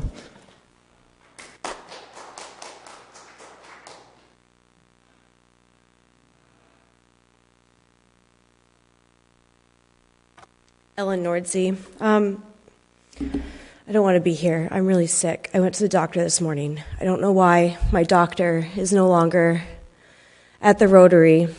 in Narragansett, but instead at the hospital. So I walked there this morning. I don't feel good, and I shouldn't be here, but I am, because I believe in this. One of the most important things anybody has ever said to me is prior planning prevents poor performance. Right now, we don't have a master plan that is valid for this hospital. We don't actually know what their plan is. We've seen like 5 different of these drawings. Just forget the Glen Rock property for a minute. What actually is the equivalency is the use of this property. So paving over this would not be an equivalent use of what the use is today, and it's not with the intent of the conservation easement. I hope I'm making sense. I unfortunately was not able to be at the Recreation Commission meeting last week. I read the Narragansett Times article, and I think one of the members of the board or the commission said that, and they were quoted as saying that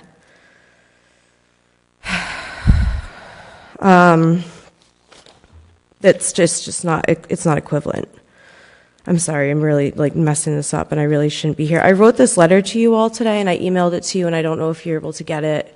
It was not mentioned when, I guess it didn't come in before 4 p.m. and I didn't send it to the right person.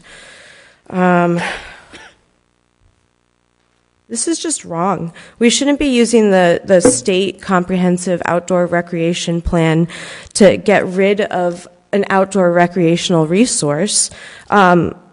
Their goal, one of their goals, this whole document that they have that they're using as a reason to apply to National Park Service, goal 2, strengthen, expand, and promote the statewide recreation network while protecting natural and cultural resources as well as adapting to a changing environment. Under that, policy 2.1, ensure that outdoor recreation facilities are built and operated in a manner that provides for the protection of natural resources and cultural resources. The action item here, H, prohibit the conversion of land that has been dedicated to recreation and open space to alternative uses. I mean, that's just what the document says. We're using that same exact document that says this to try to get rid of this conservation easement. It just doesn't make sense to me. The plan keeps changing. It's like we're trying to vote on a moving target. This is just like so outside of everything that I know about, where's the Conservation Commission? Have you gotten any input on this from them? Because their description on the website says that they should be part of this conversation.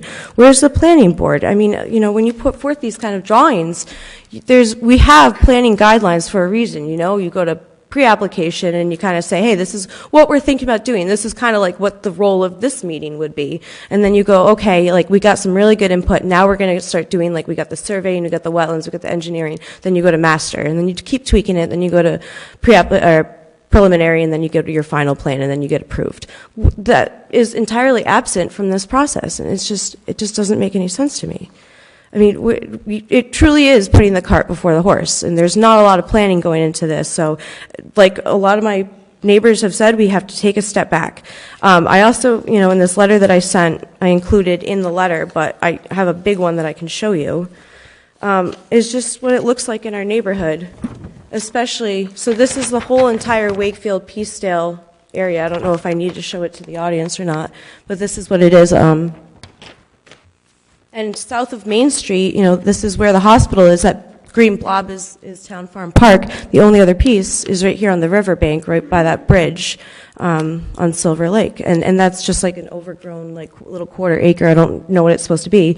But that's the only other piece of property in Wakefield, south of Main Street, that services this neighborhood as conservation as public open space. There's nothing else that has public access.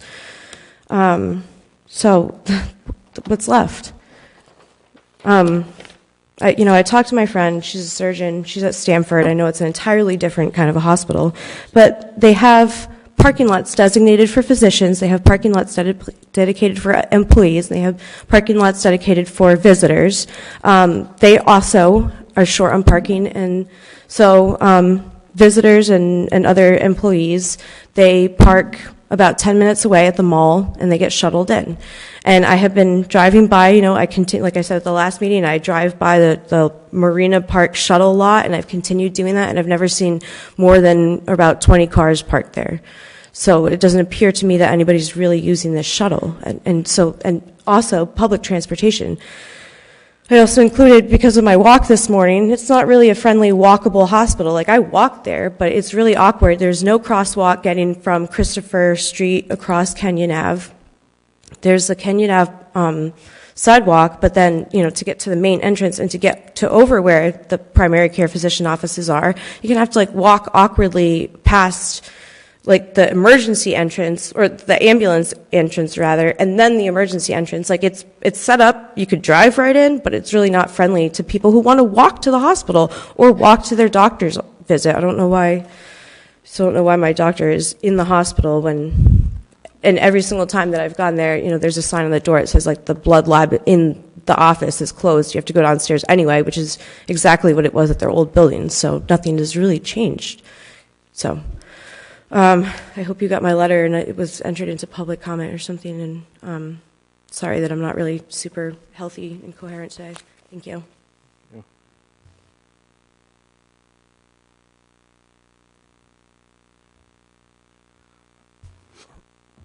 All right, any further comments?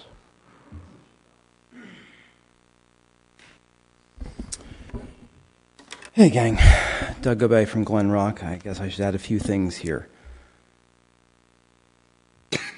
We're here to discuss the merits of this transfer and nothing else. We keep getting framing whether this is for or against the hospital, and I have to say I take some real exception.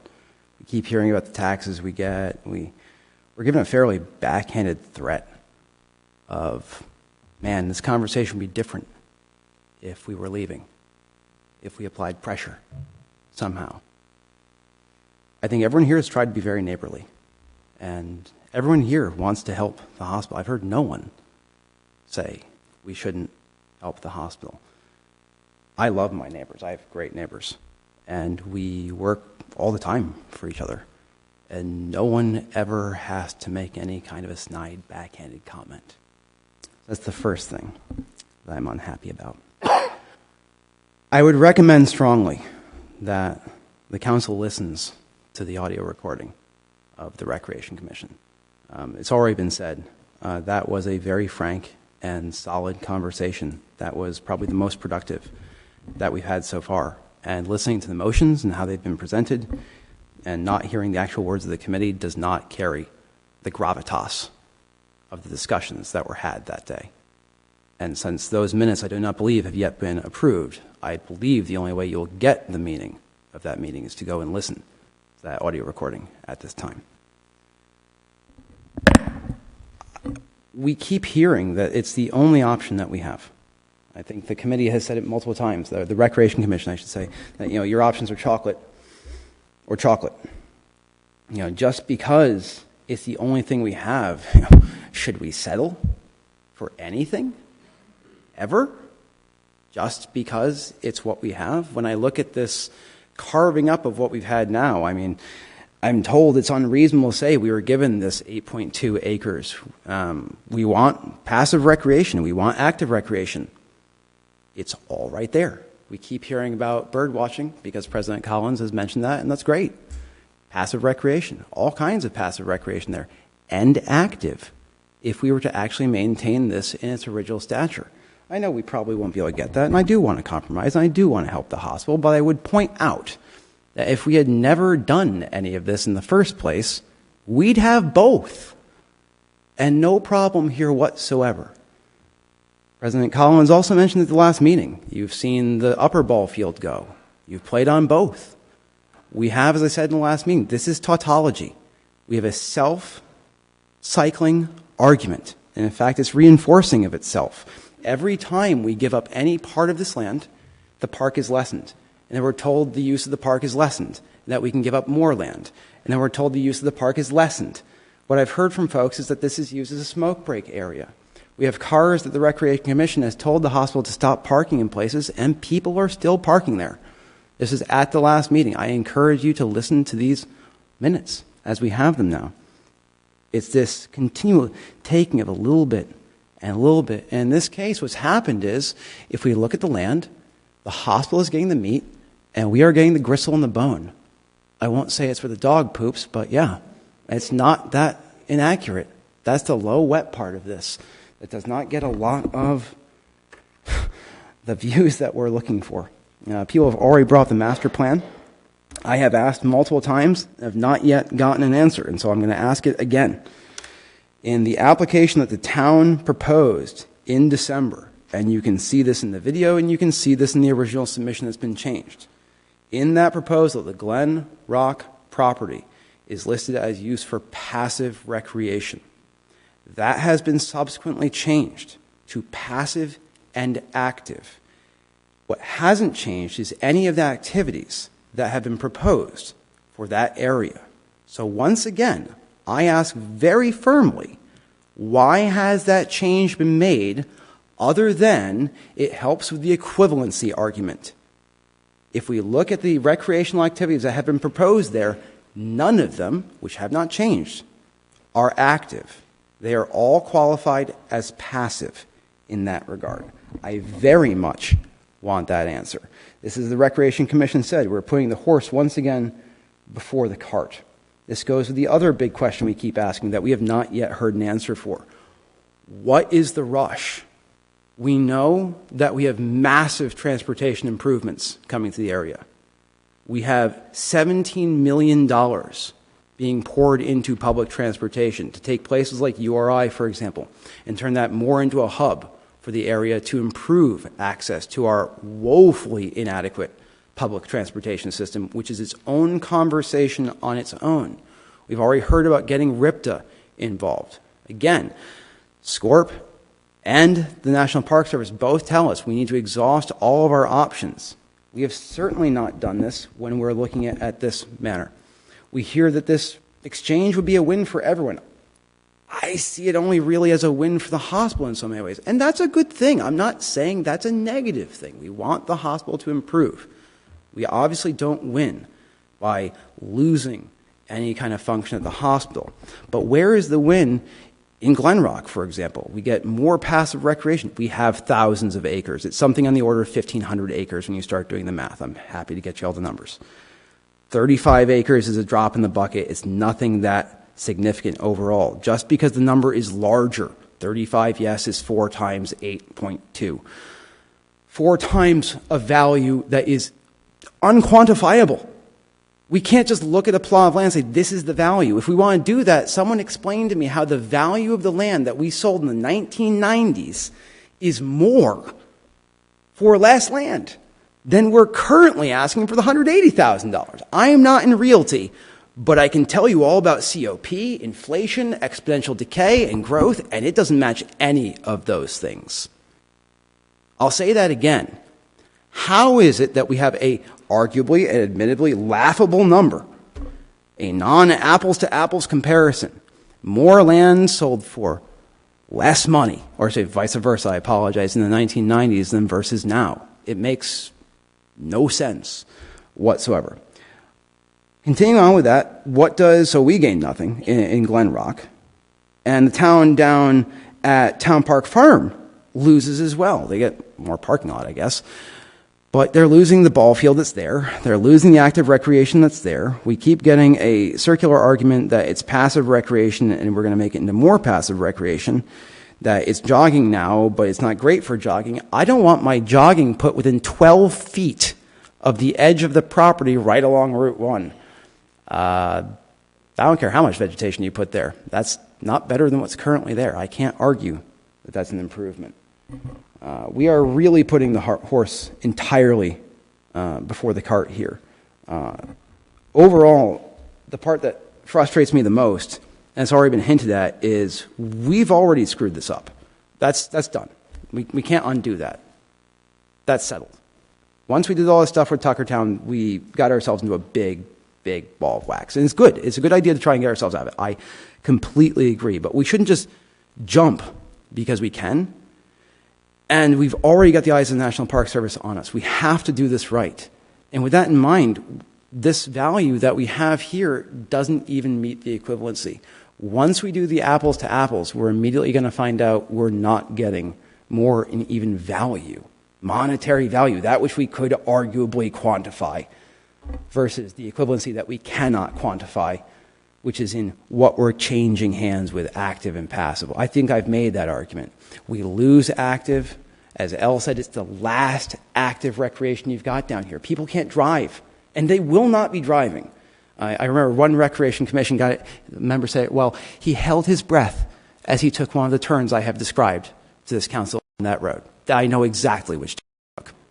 I hold my breath. No one's going to be traveling up there. It's too far. People walking distance park, that gives them that active recreation and not the passive that they already have downtown in that region, which is accessible, and the overabundance that we have. I feel we're going to gain 35 acres that we're just going to put there. It's going to sit there. Problem solved. Great. I'm never really going to see any use. I don't think that's a win for everybody. I thank you for your time. Thank you.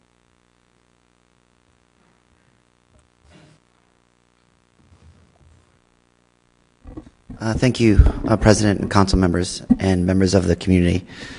My name's Dr. Salabruzzi, and I just want to let you know that my dad was a Colgate High School teacher, and my mom was a crossing guard. And I live a mile away from the hospital, and I'm born and raised here. I think that I hear a lot of comments, and I hear a lot of valid comments about the hospital and what we need. What I also don't hear about is what this is truly about for me personally. And I've been up for 24 hours taking care of patients, so I apologize if I'm a little muddled. But what I see here is us getting sidetracked. This is about taking care of people, and this is about patient care. And this is about the best patient care we can provide. Several years ago, there was no cancer center in Southern Rhode Island, and Southern Rhode Island needed a cancer center. I haven't traveled past the towers in about 6 months. I don't know how you guys travel past the towers, but I don't go past the towers. We provided this service for the community because that's what the community needed. The community needed help. We don't want patients going all the way up to Boston. We don't want patients going all the way up to Connecticut. We want to take care of people here in Washington County. If we don't expand, we die on the vine. If we die on the vine, that is a reality for us. Survival, dying on the vine, a small community hospital, the only independent community hospital in Rhode Island that's left. If you have cancer, and I look around and I see a lot of patients, I haven't heard a cough yet or a sneeze in the room in 2 hours. I see a lot of healthy people here. I don't see a lot of oxygen. If you have cancer and stage 4 cancer, and you're coming to our hospital, and you get dropped off by your wife or your husband, and you have to walk up these steps and do this route. I've seen it. I've seen these people. I've seen what they go through. They huff and puff, and they cry. I've taken care of them. I've wheelchaired them up our hospital before. And what I see is this, getting back to what I said in the beginning, we need to expand to take care of you. We need to expand to survive. And what we offer here is just more than just trees. It's people. It's taking care of the people of the community. That's what I do. That's why I'm here. And if the hospital leaves, we're gone. The physicians who come here are gone. And you're left going up to Rhode Island Hospital, or you're left going up all the way up to Boston. And I don't want you guys to go. I don't want to see you guys leave. I want to keep taking care of you guys as I've been here in the hospital, doing what we can do best. And we provide an outstanding service, and we'll continue to do so. And what we're asking is help to expand to do that to more people in the county. I just wanted to add that. Thank you for your time.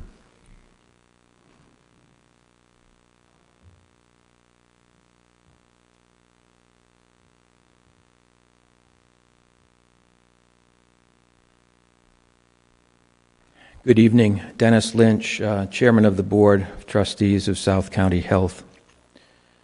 So you're not really going to know for years and years if you've made the right decision or not. So what we're talking about is the long-term interests of the hospital. And whichever decision you make tonight, the impact of it on the community won't be really felt for some time. So you have a difficult decision in front of you. I would just like to challenge the phrasing of a win for the hospital, because I don't think it's possible for us to have a win without the community winning as well. This this notion of we're a separate entity disconnected from the best interests of the town is not accurate. We come here, and we have been coming to all of the meetings and the workshops in an interest of, I think, what we heard about a discourse that we're trying to meet somewhere in the middle. We're trying for it not to be adversarial, and we're trying to find solutions that work. And the decision you make here tonight is not going to be accepted by everyone, but we really believe that this is something that's necessary. It's not really an optional, nice to have thing. You saw the turnout at the last open commentary period, where our patients came and advocates came, former patients, employees, other representatives. You heard all of the things that were written, and we didn't ask all of those people to come back again tonight. But I think you hopefully felt the support for moving forward with this parking opportunity for the hospital. And we had a board of directors meeting tonight for South County Health, and it was top priority was parking. And that's why we're spending this much time on it, not because it would be a nice option. And as some people spoke about, no, parking won't in and of itself. There's a lot of complications in healthcare. But we do need parking to service our customers, to service our patients. If you go to Rhode Island Hospital or Miriam Hospital or any hospital, there's sufficient parking so you can get into the building. And we really need that. And Aaron represented how we need to grow because standing still just doesn't make it. A lot of the conversation, I believe, when I listened to it tonight, it feels like in many ways we've gotten tied up in knots over this probably seemed reasonable at the time, but now in retrospect, like crazy notion for signing up in perpetuity with the federal government for $3,500. I mean, if that hadn't happened and we'd continued on with our conversations, we'd be trying to create the right enhanced plans where we could gain additional parking at a lease that was appropriate and fair to the town. And it's changed the perspective into this scarcity of open land and recreational land that you have in the town. And I'm here representing, I don't want the hospital to be a scarcity for you. And it won't be a scarcity tomorrow, it won't be a scarcity for 5 years from now, but in 7 years or some other number it could be. And would parking be a contributing factor if that sort of constrains us in order to grow? Yes, it would be. And that's why we've been spending all this time and asking you to spend all the time. We appreciate all the efforts from the community and the volunteers. But on your scales,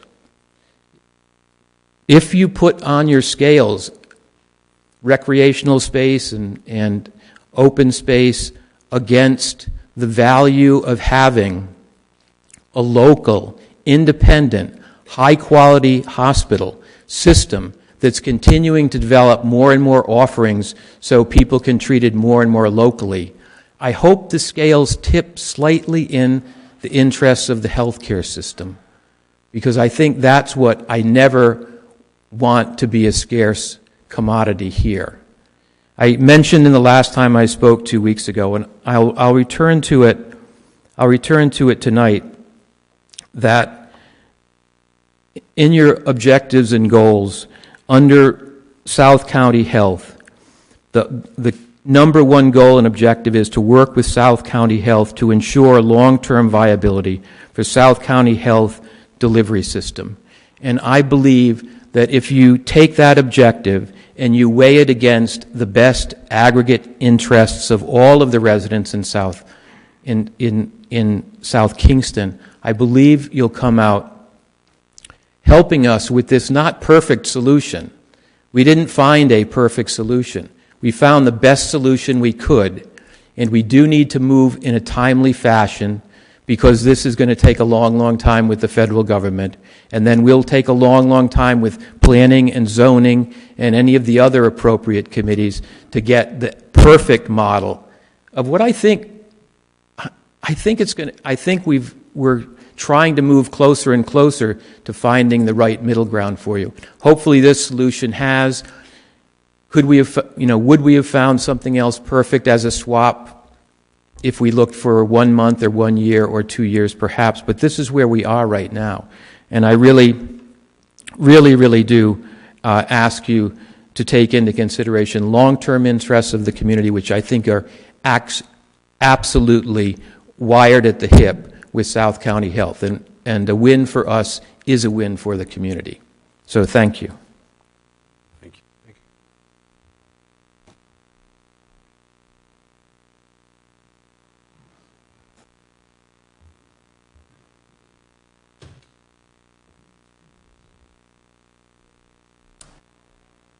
My name's Jim Blackerby. Relatively newcomer to the community. I've only been here for 45 years. That would be the whole area. That includes that town of Narragansett and South Kingstown. Been in South Kingstown for 20 years now. So I don't have any real vested interest here other than wanting to have a great healthcare system and wanting to have wonderful recreation facilities. I've led youth leagues in Narragansett, coached various youth organizations, had children that grew up in the area, 3 children born at South County Hospital, so that gives me even more of a stake, I guess. But I just came to listen tonight and learn, and I know there's so much that you have to contemplate and so many logistics that it does seem like a very involved project. But just from a simple step back point of view, it seems like this is a win situation in terms of what can be utilized best right here in town. I'll drive as far as to hike. I do a lot of hiking, so there is a lot of hiking areas available. But I think that, the availability of the 35 acres out there, I would drive that far. But I'm from Colorado, so I drove a lot of places when I grew up there. The whole focus, I think, here is, as Mr. Lynch said, the whole creating something that is beneficial to the hospital and yet also seemingly creating something that's beneficial in a recreational use. So it's not the amount of land, it's how it can be used as it's presently would be improved.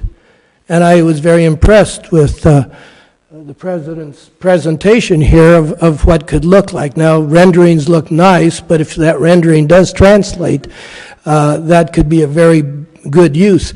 And in all the years I have been here, I've never been to Town Farm Park. And I don't know, and I've coached in a lot of things, but what is it? Is there a land use plan or a recreational plan that has been on the books for a long time? I've driven back there. It seems to be hugely underutilized.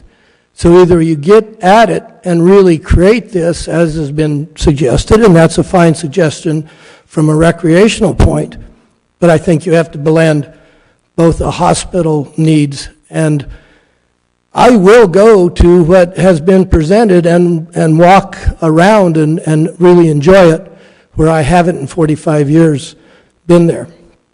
So I wish you good luck, and I do thank you for the time you all spend doing this.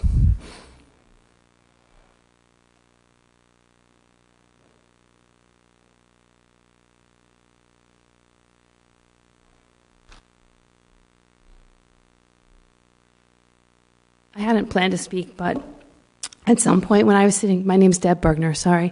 I was sitting back there and I said, why are we debating, why is a park competing with a hospital? It seems like weird that we're deciding which has more value, and maybe we shouldn't be discussing putting them in competition with each other.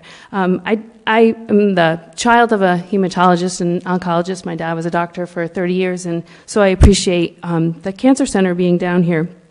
But I feel like 2 things. It's clear the hospital needs parking, and we really want to keep the hospital here. It's important. Employment, people's health care, 1,000 reasons. But I really think in listening to people speak, we need to find a different piece of land. We already have a park that exists, that's beautiful. It may not be utilized right now as a ball field. My son played there. It's a certain age of kids that used to play there in Little League. It's not that age any longer. But I do live in South County Hills, and Brousseau Park is loaded every weekend, cars everywhere, parking everywhere. So maybe we need to repurpose Town Farm Park in a way that people would use it in a different way. The hospital, I think, could look at other alternatives, other land shuttles. I've been at other hospitals where employees park far away and the clients and the customers park close.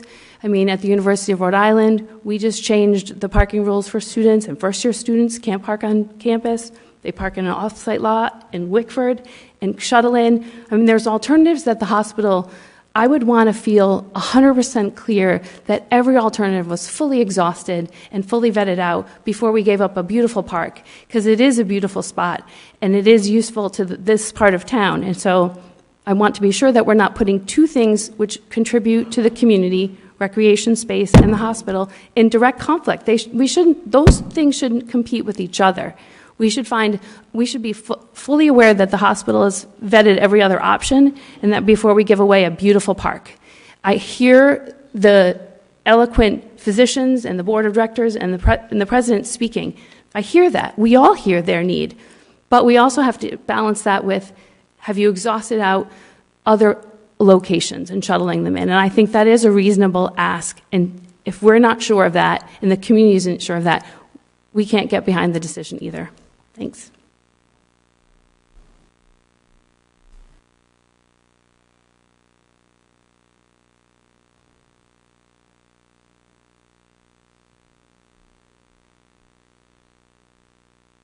John Thresher. I have concerns about the when expanding the parking, the lighting of at night. The hospital has recently switched to LED lighting. It's really garish, and it seems to be twice as much as actually is needed. When they just swap the existing light bulbs into LEDs. And it seems like they can cut back on the lighting and make more efficient use of the lights. There's a lot of the lights that's there now, they aim up into the sky and cause light pollution. And I'm just concerned about if you expand the parking, it'll create even further light pollution than there's now. And I just like to be able to see the stars at night, and it's getting less and less possible now. So I'm just concerned about the, more light pollution and expansion of the parking. Thank you.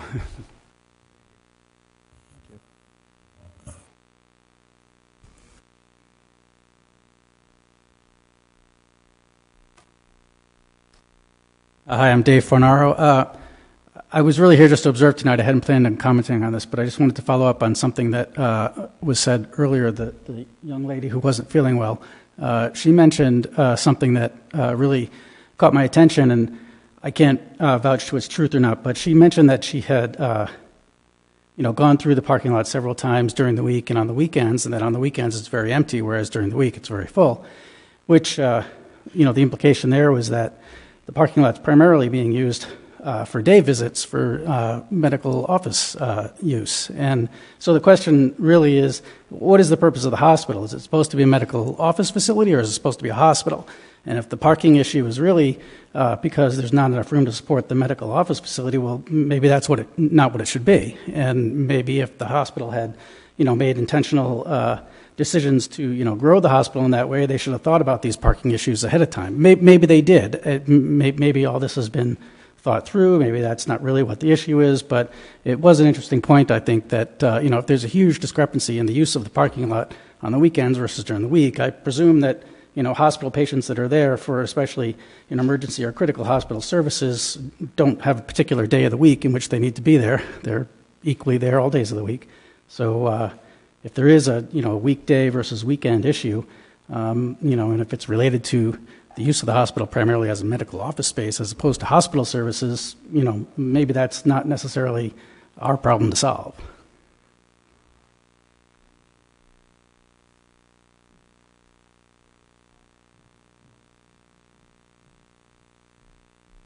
Evening. My name's Allie Manning. You heard from me at the last town hall meeting about my experience as an employee of the hospital, living near the hospital, and as a patient of the hospital. And I've heard a lot of things go on tonight, and just to share with some of the folks that are in attendance tonight, the hospital has really worked hard at vetting all the possible parking options. And the plans keep changing because they really keep trying to address light pollution, address street runoff, address all these good ideas that people are bringing up. I don't want them to think that they're just changing it, trying to be sly or get away with something. The medical office building, the specialists that see patients there also go and see patients in the hospital. So the proximity of them being right there really helps them to be able to respond to patients' needs very quickly and meet both needs of the community, of a small community hospital that can't probably just have these specialties just in the hospital as hospitalists, but also to see patients in the community. And why now? What's the hurry? 30 community hospitals went bankrupt in the United States last year, and I don't want South County Hospital to be one of them in 2020 or 2025 or 2030. This parking isn't just for today, it's for our future growth. And I think everybody thinks, well, it's just today, or, it's only during this certain time. It's during a lot of the time, and yeah, I'm sure if you drive by there on a Saturday or a Sunday when there's the operator room's not going or those specialists aren't seeing patients in their office, you probably will see open parking spots. But I really think that the hospital is trying to work hard with the community to give them something that's attractive and meet our needs at the same time. And I support the land swap. Thank you.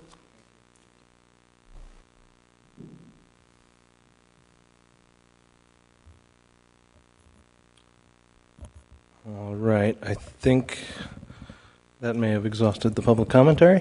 Any comments up here at the council table?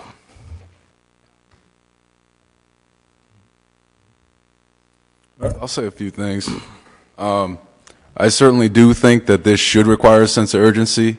As the CEO had iterated, the healthcare landscape in Rhode Island is contracting. It's becoming more difficult to compete, and we see consolidation occurring.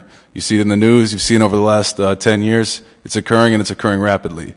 The town cannot act as a barrier to the hospital's growth. We need to do what we can and work with them to allow for growth. That translates into more jobs and potentially more younger people, more homes bought in this town. We need to encourage that. We need to do what we can to allow for that. Now, we have worked to modify the plan. We've heard public comment, and I like this new plan. The town retains more of town, farm, park, and the hospital is going to incur the costs and keep up with the maintenance for those things, paths and the like, that will be good for the neighboring homes. I think this is a good plan. I think we've modified it to an extent where we should move forward. And, I do believe, like I said, there is a sense of urgency. This is a long process, and this is just a small step in that process. But, we need to be business friendly.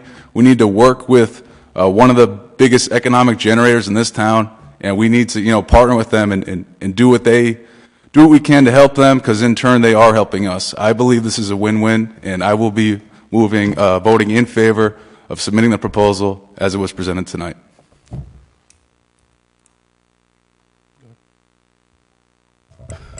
So this is a real challenge. One of the comments tonight, one of the questions tonight was, let's listen to some other proposals. It's been a decent amount of time, and this is the only proposal before us. So in fairness to the people sitting up here, this is what we need to consider. And it's a challenging decision. There's no question about it. This is a long process. So this is also, pardon my voice, I'm running out of wind, but this is also the beginning of a long process. If the hunches are correct that this is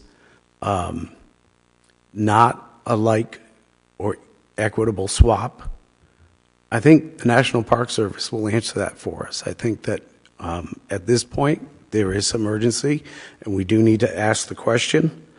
And we need to consider the whole town, right? So it's not just that the hospital needs parking, it's not just that the youth need recreation spaces. We have to find a balance. We have to find a balance of what's best for the town as a whole. I mean, I may have some more to say, but I can, again, get behind this application because I believe in those things I just stated. We have this plan before us. There is a process that will vet this application well, and we need to consider the whole community, not just the hospital and not just the recreational needs. What I'd like to say is, 2 weeks ago, we could have voted on this, and if we had voted on it, we wouldn't have seen potentially some new ideas and designs and more input from the community. Personally, I think we're moving in the right direction. I like where we're going, and I think we'll find a solution. But for me, I do feel that we haven't looked at all potential land options of a swap. The 34 acres out in West Kingston, like one of the folks said in the audience, we do have over 30% of our land in South Kingstown in some sort of land conservation. Not that we don't need more of that at this point, but it's not the same as the park, what we call Hospital Field. Granted, it's one of the windiest parks to play baseball at, from what I remember. And then the other thing that I think that was surprising to me, I had no idea that Potter Field was not part of the town, which was also known as Bug Field at the time. But for me, I think if we had to vote tonight, I would have to vote against it, just for the simple fact that I think that we could look at other potential land swaps, especially if we put it out there that we're looking for something similar. It doesn't have to be the exact size, but I think something within the population zone would be better than something where it's remote and people are going to have to travel to enjoy it, and not everyone likes to hike and go through the woods, etc. So those are my feelings right now. But I do strongly feel that we are moving in the right direction and finding a solution that'll work for the hospital and one that'll work for the community.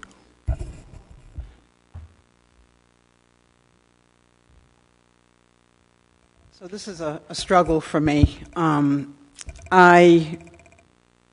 am in favor of what I'm seeing in front of me.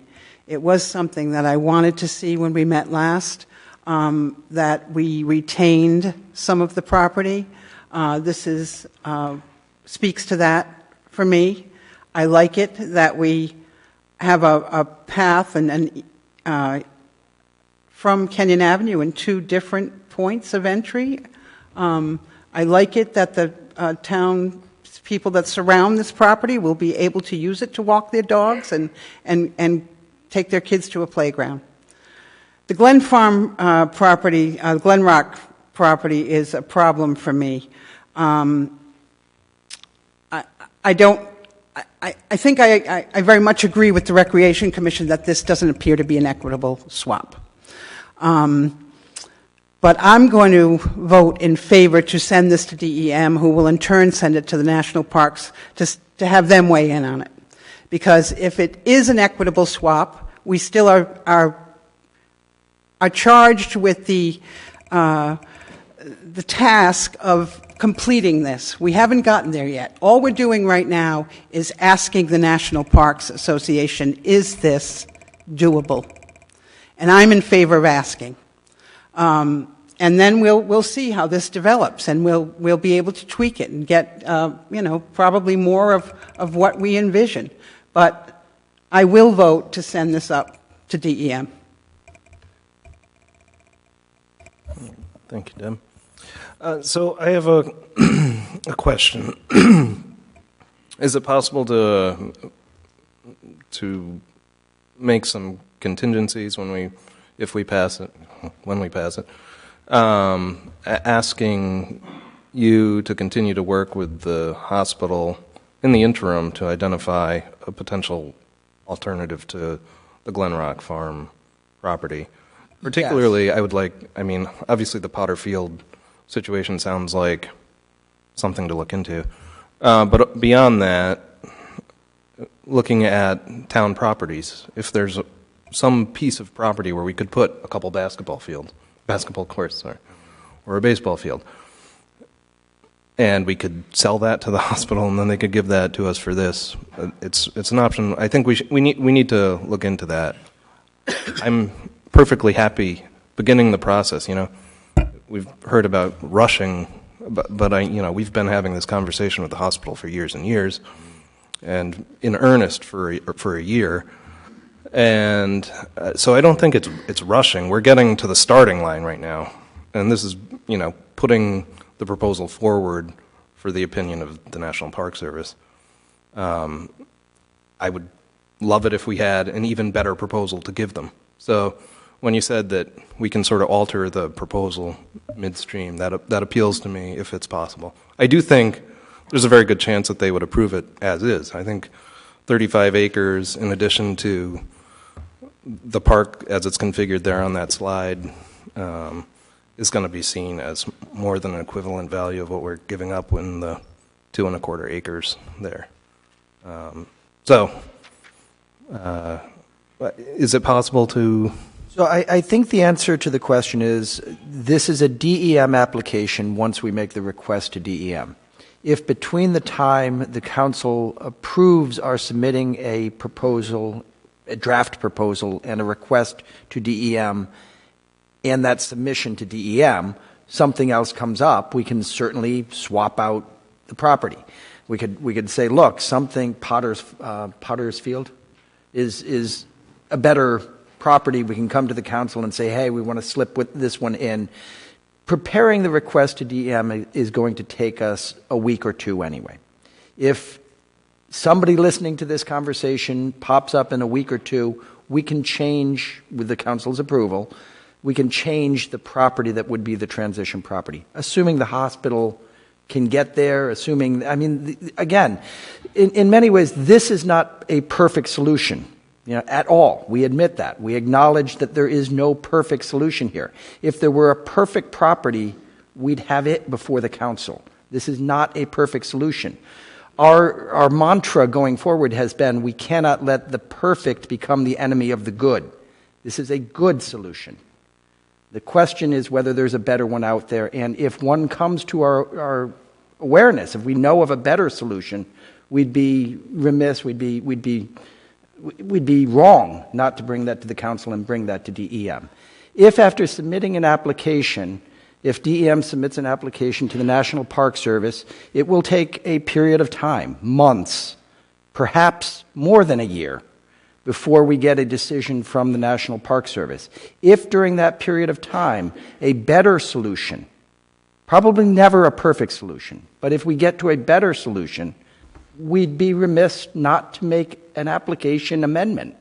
And I'd come to the council at that point and say, look, this better piece of property has popped up, this better property is now available, we'd like to submit an amendment to the National Park Service application, and I think that there's room for doing that. I don't see any reason why that wouldn't be possible. The regulations don't prohibit it. And frankly, everybody's interest is to get to the best possible solution. This isn't the only solution out there. This is a good solution, and it is in fact the only solution that has its T's crossed enough and dotted enough to proceed. I agree with the council president that I believe this application meets the standards that the National Park Service lays out in its regulations, and there's a good chance that the National Park Service would approve this application as is. They may not. There's a good chance that they may not. The equivalency test is one that relies on the federal agency's discretion. But again, I think a reasonable person could conclude that they are equivalent in the important ways and that the criteria in the regulations are met. So the answer to your question is, this isn't perfect. We recognize that. If a more perfect, if a better solution were to become available at any point during the pendency of the application, we could move to make the change. If it's at DEM, we can simply ask DEM to change the application before it goes in. If it's after DEM has submitted the application, we would move to make an amendment to the application. Thank you. Excuse me. All right. Any further commentary up here at the table? Do I hear a motion to close the public hearing? I'll make a motion to close the public hearing. Second.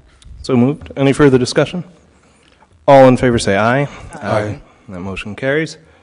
And do I hear a motion on 7A?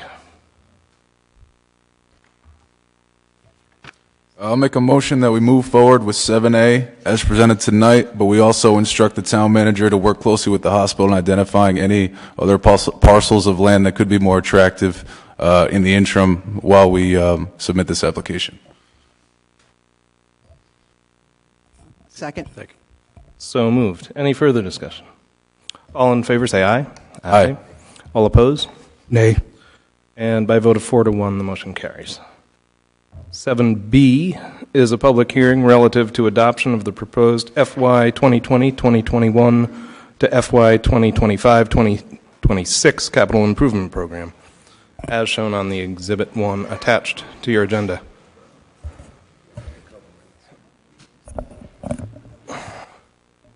Is it, Mr. President, could we get 5 minutes? Take a little time. Sure. I'll let the room clear out.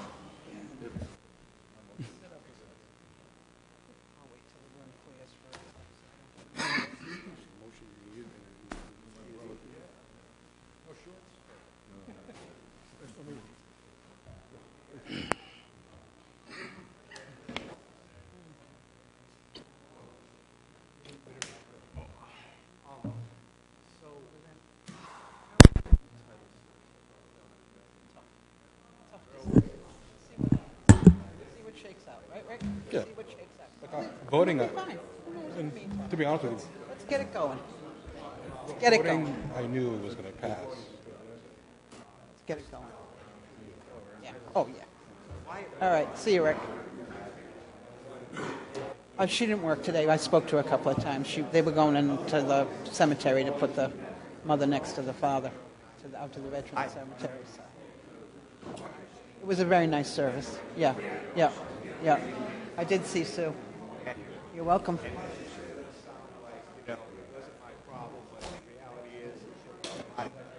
Today, not then. Not at the time. I started in 1990.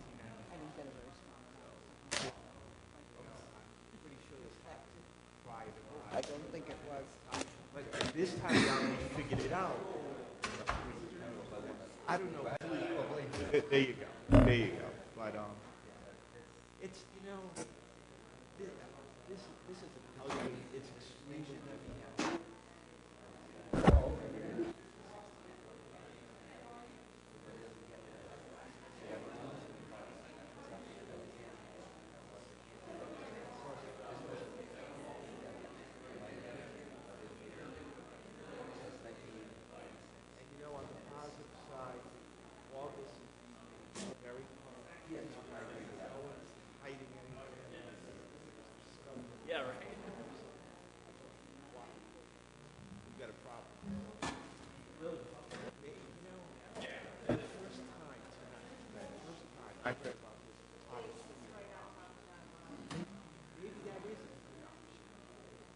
I agree. I didn't have to say it, but I agree with Rob. There's no reason why we can't amend it. That is an option. It's a lot better. Oh, wait, road. Let's go for it. It is going to be. I think it's going to be.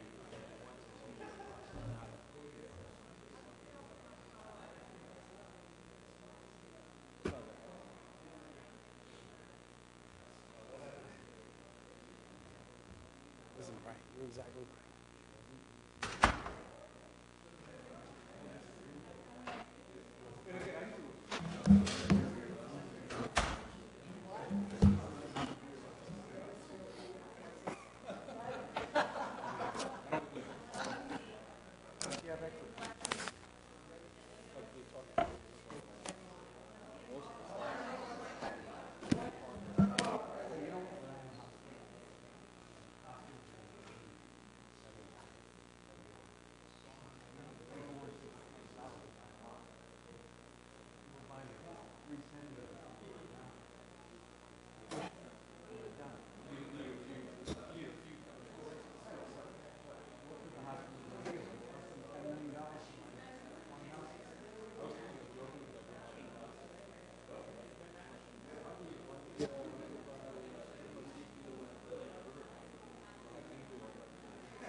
know, huh?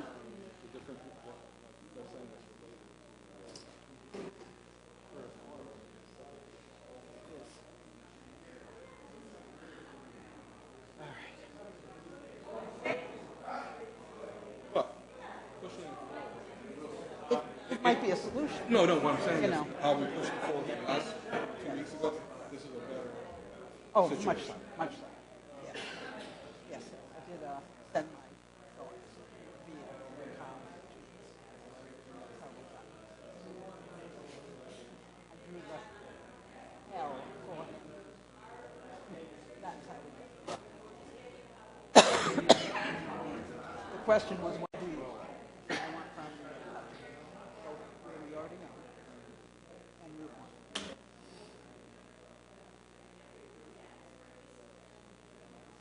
All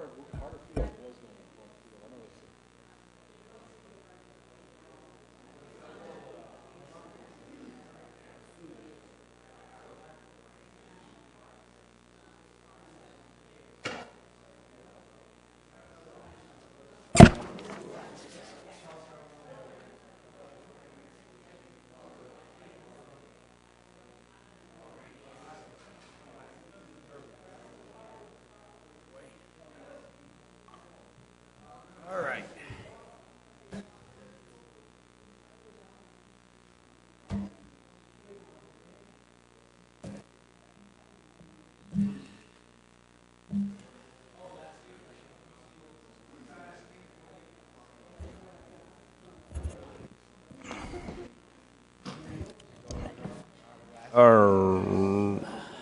Reinforces my decision.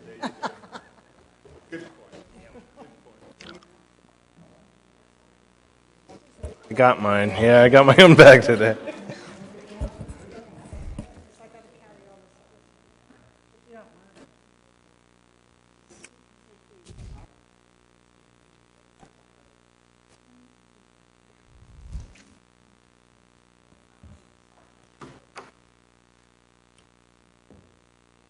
So I think technically I already opened this public hearing, but again, just to reiterate, this is in regard to the 2020 through 2026 capital improvement program. All right. So we're just going to give a brief overview of where we are in the process here, and if I can pull up the PowerPoint presentation, that may help.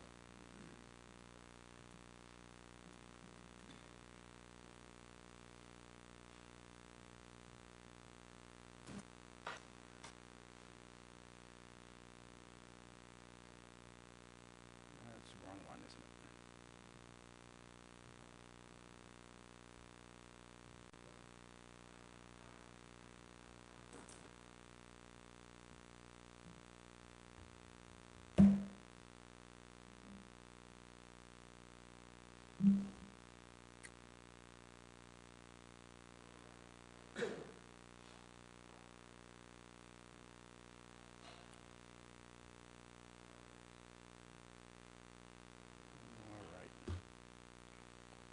And I don't... Tonight is, I'm sorry. Just in the interest of time, I don't know, I know that you had a great presentation on all the demographic stuff previously. Yes. Don't know if we need to go So we don't need to go through the entire slide deck tonight. You have seen most of these slides. The one thing that I will point out is where we are in the process tonight is the adoption by the council of the capital improvement plan for the next 6 years and the preliminary adoption of the capital budget for next year. The capital budget is that portion of the capital plan that will be implemented next year. It's preliminary adoption of the capital budget because adoption of a final capital budget is subject to all of the negotiations and decisions that the council has to make with regard to the operating budget. The capital plan, on the other hand, is a long-term document, and that we can actually get to tonight because it's in the out years. So I'm going to escape out of this and get us to the main piece of this. So the main piece of the long-term plan is the debt schedule. And this is the proposed debt schedule for the 6-year period. The big piece of the puzzle is the $6.5 million that the town is contemplating taking on as bonded debt for improvements to the Matunic Beach Road seawall. This is a $3.5 million project necessary to protect Matunic Beach Road from seawater encroachment or sea level rise and storms. This is an important project because if we lose Matunic Beach Road at the elbow down by the seawall, we cut off a neighborhood with more than 260 homes in it. That's a very costly problem. If we were to lose Matunic Beach in that part of the road, Matunic Beach Road at that point, reconstruction would be very expensive. So while seawall construction is a $3.5 million project, trying to fix a road once it's been washed out is going to cost us that or more. And trying to maintain service without a road is also terribly disruptive to the people who live in Matunic. So it's an important project. It's one that we've been looking for funding from third-party sources for a number of years. We've been applying for grants. We haven't been successful in applying for or in securing grant money, but it is a project that we will continue to look for grant funds for. We're asking for the authority to go out and request bond authority from the community. This would be a referendum question, but we're seeking authority to get a bond because we need to have resources that we can tap to get the project done. Built into the $6.5 million infrastructure improvement grant that the town is proposing here is also $2.2 million for improvements in the public radio communication system. Currently, our public safety communication system is an 800 megahertz system that was basically piggybacking on a state system that isn't working for us. It just hasn't worked out well. The technology isn't infiltrating or penetrating buildings. We're finding interference in the Green Hill area because of pine cones and pine needles on trees. It just isn't a very robust system. The folks who work in public safety and the communications department have determined that the best system for us is probably a 400 megahertz system. We have retained the services of a radio communications firm, an expert firm that designs networks for municipalities and counties and this sort of thing. They've designed a system that is microwave-based in large part, so $2.2 million is the cost of building out a microwave network, most of which would be on the towers that we have now. There may be the need for the construction of a tower, but for the most part it is utilizing structures that we already have. It's new computers and relay systems for the radios, and it is radios for the police department. The cost of that project, $2.2 million, is actually, the 2.2 is our town side cost. The cost would be shared by the two fire districts, Kingston and Union Fire. They would be covering $800,000 of a total anticipated cost of $3 million. We have some reason to believe that we will do better than that when we go out to bid. Again, we're using the best estimate provided by the consulting firm of $3 million and are proposing 2.2 as our share at this point. The $6.5 million also would be funding to finally finish. We have been putting some money aside for the boat launch down at Marina Park. This would bring us to a full cost of reconstructing the boat launch and improvements to the buildings and facility at Old Mountain Field, as well as improvements to the town beach facility. What else have we got in that one? That's it. That's the town's proposed infrastructure improvements. Now, our plan with we have some road work in that. I'm sorry, right? We have. Right. So there's $300,000 worth of road resurfacing built into the 6.5 as well. The way that we're hoping this plays out is that the authority to do the road work, which includes the 3.5 plus the 300,000 for road resurfacing, will end up being more money available for road resurfacing. If we can secure some grant, even if it's not a $3.5 million grant, but can secure some grant funding for Matunic Beach Road seawall work, then the proceeds can be put back into a different portion of the road program. Rather than protecting Matunic Beach Road, we'll take those funds that are freed up by the funding for the seawall and put it to accelerate the road resurfacing program throughout town. We have some reason to believe that we may come in a little under the estimates that we've got at this point, but it's hard to say. 3.5 is our best guess at what the cost of the seawall is going to be. We're hopeful that that is a conservative number and that we're going to see some money coming back into the road resurfacing program. Likewise, if the money we've slated for the radio program comes in lower, if the bids come in lower, we'd try to reprogram, it would be our intention to reprogram the funding freed up from that program into road resurfacing. We have a huge need for road resurfacing in town. We are just not where we need to be. We probably have $100 million worth of road work that could be done, and we're not coming to the council or the community saying we need that right now. We will, John does a great job holding the system together and keeping, the potholes filled and keeping the roads serviceable. We do think that there's lots of room for accelerating the resurfacing program. Similarly, we are also contemplating in the road program monies to begin making repairs to and augmenting pedestrian safety and bicycle safety programs. This is really all about signs. Really, it's the thing that has captured the most attention anyway at this point is the radar speed warning signs, so that they're active signs that tell you your speed is 35 and it's 25 mile an hour zone, that kind of thing.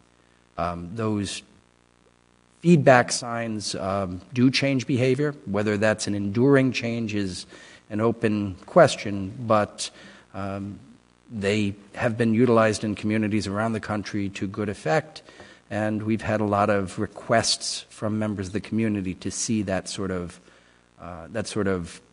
infrastructure put into place here. So we would do some of that work as well. The other big chunk of the 6-year bonding program is, at this point, an $85 million school facilities program, which is still being scoped out. But at the most recent school building committee meeting, the architect who's been leading this project for the last couple of years asserted that they believe they can construct the school facility program that has been articulated as the desired program by the school committee for $85 million. So we think that number is a good, they actually called it an order of magnitude budget number the other night. We think it's a good starting point.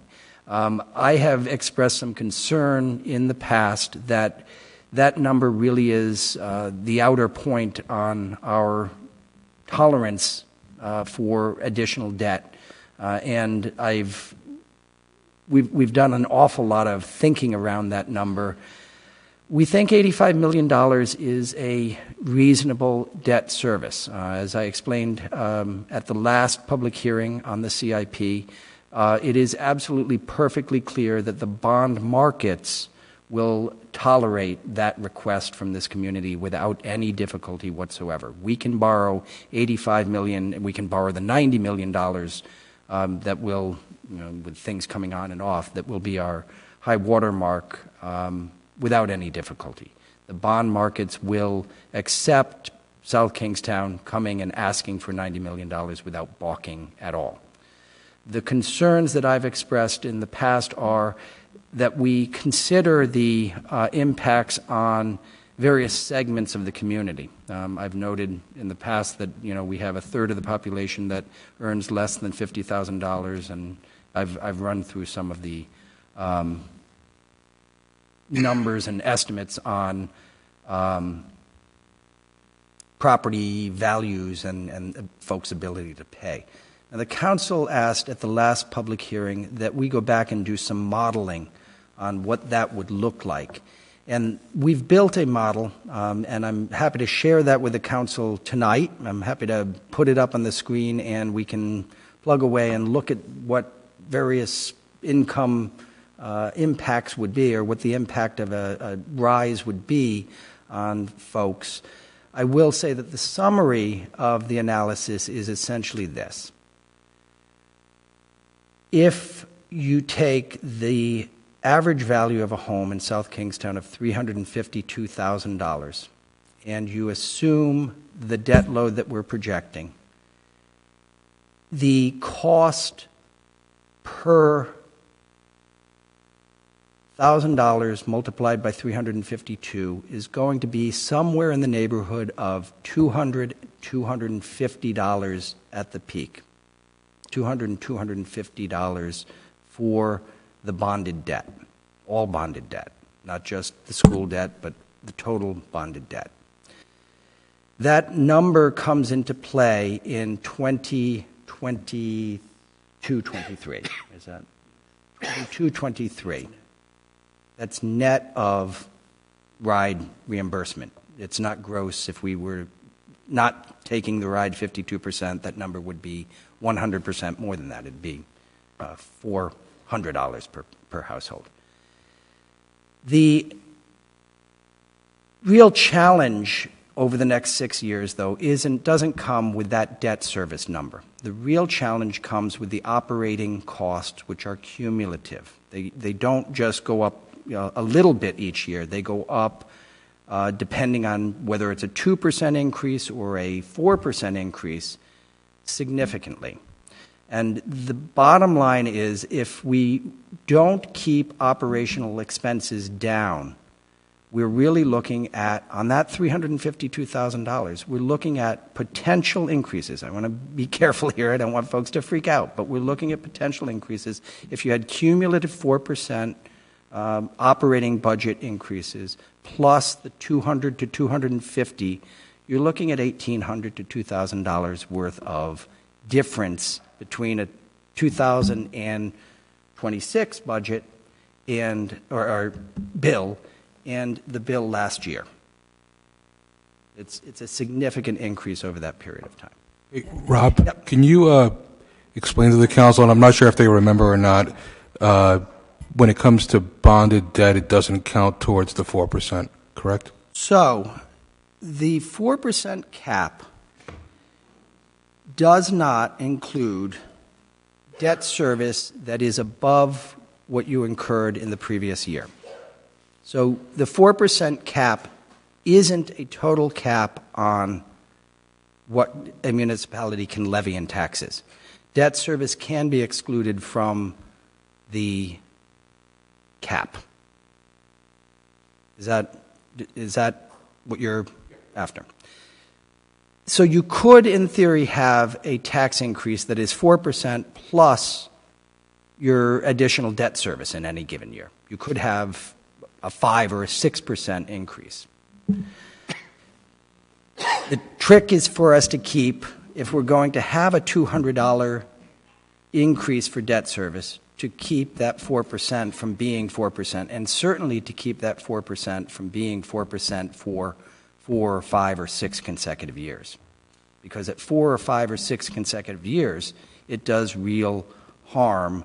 Again, not in terms of our ability to borrow, and not necessarily in a devastating way to the majority of the town's residents, but some folks are going to feel that pain in a significant way. All right, I don't think anybody's talking about 4% tax levy No, I increases every year. So let's keep it to the capital improvement plan that we're... Rob, I have one more quick question before That has we... been our behavior, though. It has not. I have one more quick question, though. Going back to the radio project, Yep. just a thought I had when you said we can reuse our existing towers. Just for our education, can we get an idea of how many years those towers are supposed to be in use or will be effectively in use? Not tonight, we Right, but later on. Yes. Just before we down the road, just so we know what it is. Actually, John's back here. John, do you have any insight on that?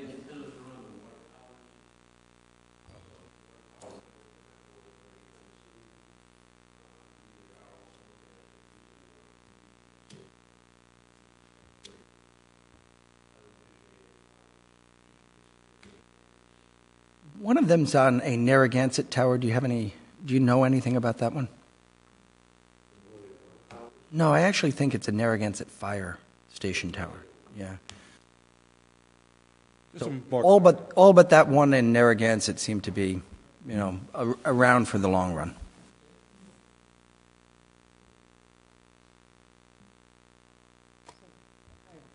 So I need some clarification. So when you're talking about the $1,500 increase, a single year's bill, or is that the $1,500 over the course of the 6 years that we're talking about?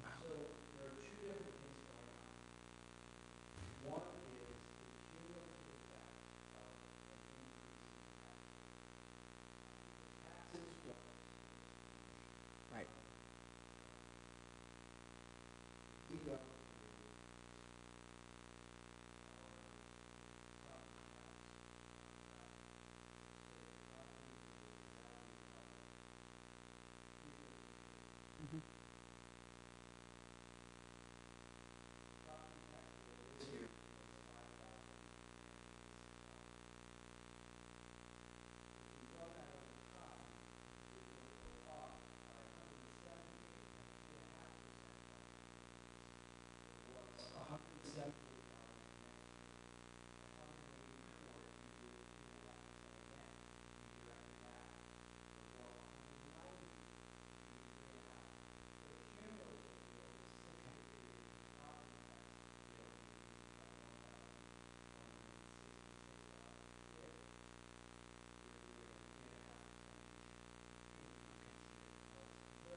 And when does it peak?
So the only thing that's going to peak and subside is the bonded portion of this, right? So the 3.5 compounded is what you're showing us first.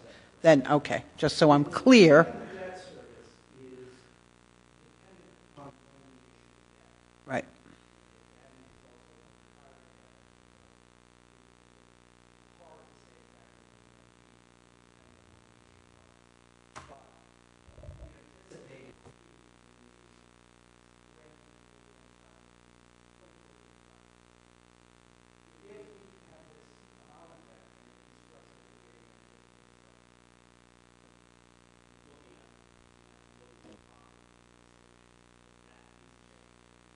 Right. And the first thing we talked about was without the bond.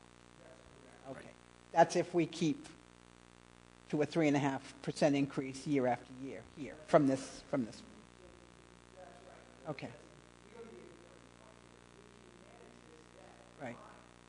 Right. Yes.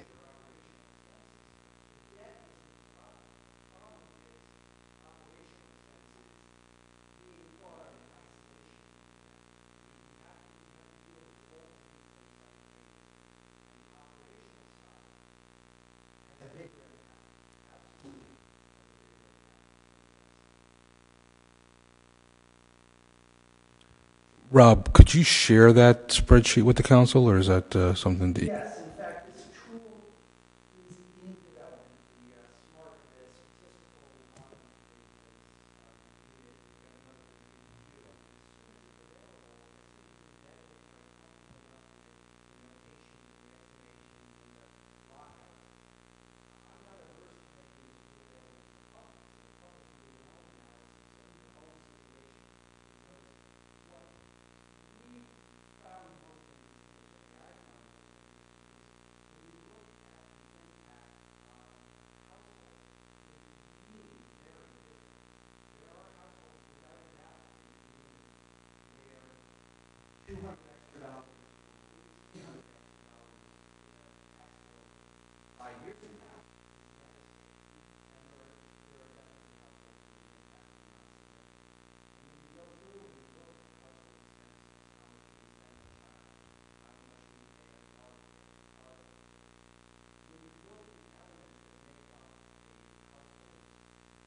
rate.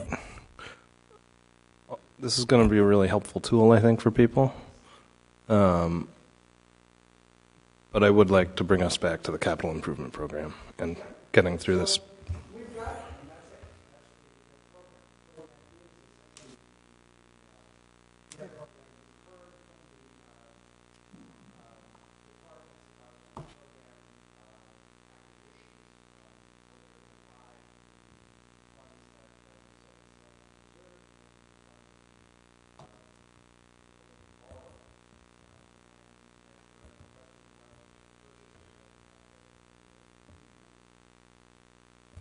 Any questions on the CIP? No, year one is not my concern, but year 2 through 6, I have real concerns with. And I've asked for this in the past, and I think we've done it. I would prefer to separate this out, municipal to school, because there's a lot of the spending on the school side. So I'm typically not in favor of bonding. But I can see the advantage of bonding on the municipal side, where we know that inflation eats away our purchasing power and rates are so low that in some cases it makes some sense to borrow and do the work ahead of time. On the school side, I don't have that same comfort. I don't have any comfort spending or borrowing $85 million. So I would request that we split this off, municipal to school, and have separate votes. If not, understand I support the municipal side, but I can't support this entire package. I just don't think our town has the tolerance to handle. There's no question that we're a good risk and we can get all the money we want. I don't think I have the tolerance to borrow that kind of money and put that on the taxpayers.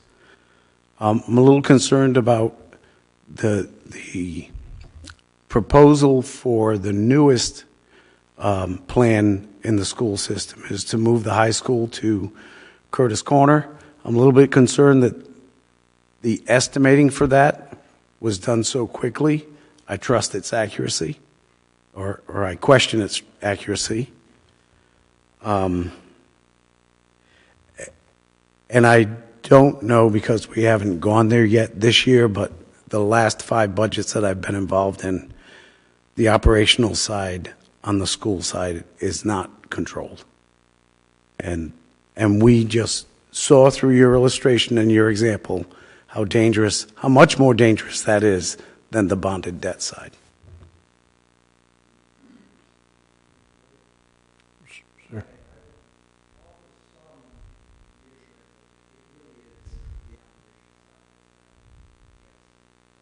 Yep.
And these are the same people who had an unsuccessful Stage 2 application.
I understand.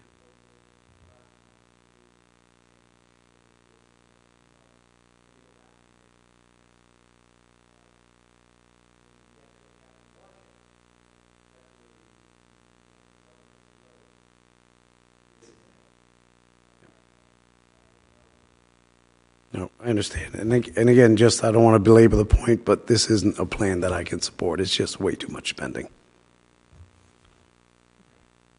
Other questions on the CIP?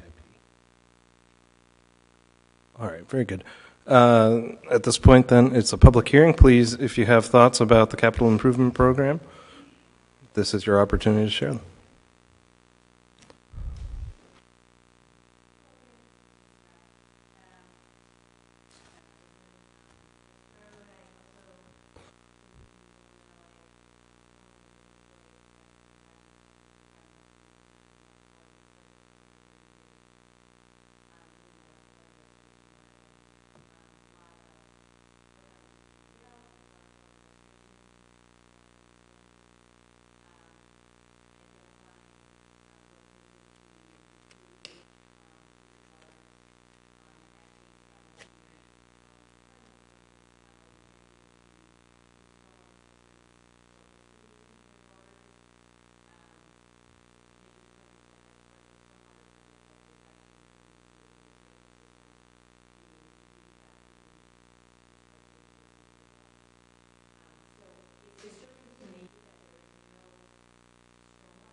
.4 inches. Oh, now I can hear my voice. So it closes to shell fishing every time it rains more than 1.4 inches for 7 days. It's affecting 2 aquaculture operations and obviously any wild harvesters. So there's absolutely no question that stormwater from this all of Wakefield and Peacedale, which comes into Saugatucket River, which flows into Point Judith Pond. Studies have been done. We know that it's a major wet weather source of bacteria, which contributes to these closures.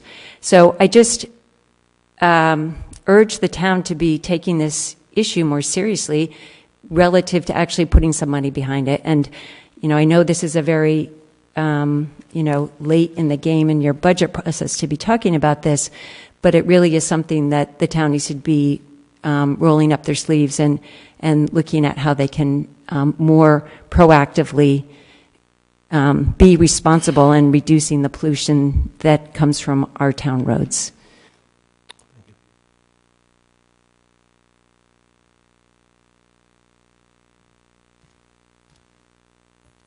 All right, thank you. Any comments? Oh, one more. Gary Chapman. I just had a question about. I was away when Chief Pinch came before you. I guess did he appear before you? here. I remember reading it in the newspaper that there was some concern about volunteers for the Union Fire District and about what was happening there, and he came, I guess, to express his concern to you about that. And I'm wondering, in this 6-year plan, have we got any plan in case this situation gets worse? I mean, obviously, fire is a safety issue that is concerned to every homeowner, every resident in town. So I guess I thought maybe you might have some small amount of funds for some kind of analysis or whatever to see what the future may bring and what kind of expense it may bring if something should happen where we need to do something. So that's I just wanted to ask you that question. I think a study like that might be in order, although I do think it would probably be in the operational budget, not the capital improvement. Yeah, well, could be, but I mean, it would be one way or another. I mean, I think maybe it's something we should think about. Thanks.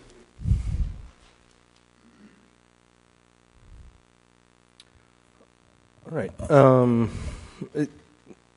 It does seem worthwhile investigating. Do all the municipalities out there have a stormwater fund separate from our other water funds? So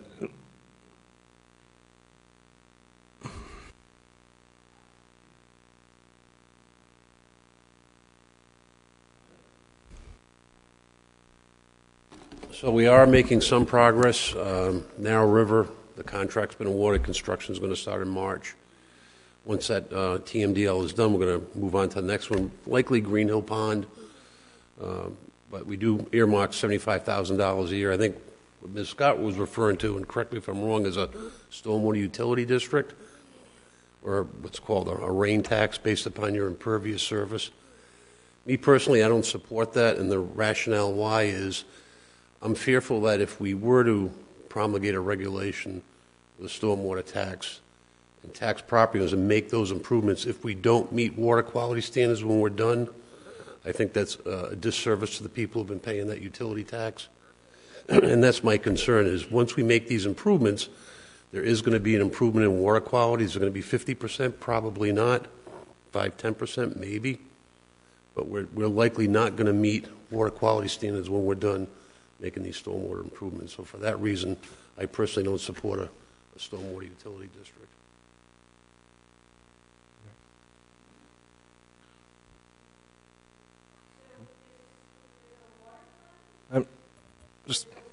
There's a water fund and a wastewater fund. So are those actually utilities? They're enterprise funds. Yeah. So it's another conversation for another night. All right. Thank you. All right. Seeing no other comments, do I hear a motion to close the public hearing? Motion to close the public hearing. Second. So moved. Any discussion? All in favor say aye. Aye. Aye. That motion carries. Do I hear a motion on 7B? Motion to approve 7B, the capital improvement program, as shown. Second. So moved. Any discussion? Well, I'll keep it brief. Just for the reasons I stated earlier, I can't support it. The only thing I would add is that I agree with Joe in a lot of ways. The $85 million for the schools, how I see that is we're going through a process right now, and we are going to be looking for ways to make that better. But I do understand it's a lot of money, but it's money that I think we need to spend effectively and efficiently. I'm not sure, we're moving towards that, and we'll see with this stage 2 submission how that all pans out. I do have concerns on the like the town manager has in terms of what the actual number is going to be. But at the same time, I think doing nothing isn't going to help us. I certainly have concerns with the long-term effect as a result of issuing these bonds. But as the manager iterated, we have the capacity to handle debt service costs. We need to take control on the operational budget side, and that's something we got to be mindful of and really kind of keep the budget to constraints to an extent in this budget season and in those going forward. In the model that was presented, 3.5% increase in the tax levy over a 5-6 year period is it's not going to be feasible for a lot of homeowners. I always iterate. It would be nice to have more young people in town, some sort of funnel to allow them to be here. The increases in taxes is the opposite of that. It will cause young people to leave town more often, and something to be mindful of. But I understand that voting in favor of this capital improvement program is really voting in favor of the pay-as-you-go 1 year capital expenses, and the 5 years thereafter are subject to move. So these are just rough estimates, and I understand these school facility plans are large amounts of money, and they are needed. They definitely are needed, but those amounts are estimates, and they will change, and there will be a vote at a later point in time as to whether to move forward with the Stage 2 application with more precise numbers. So at this point in time, I do feel comfortable voting in favor of this capital improvement program. Thank you.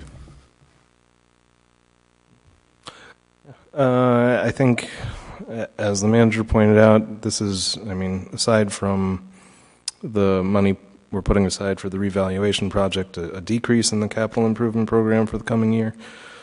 So that's responsible, of course. The $85 million, whatever the figure turns out to be in the end is another matter, but we do have the ability to finance it, as we've heard. I think clearly the operational side is where we need to control costs the most. I think one thing that's in our favor is that the school funding formula has finally reached its final year of declines, so we can look forward to not having to fill that hole every year, not to mention the hole that was left by the loss of the car tax.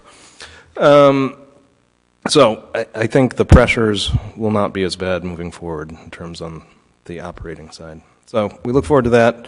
I can support this capital improvement plan as proposed. So any further comments up here?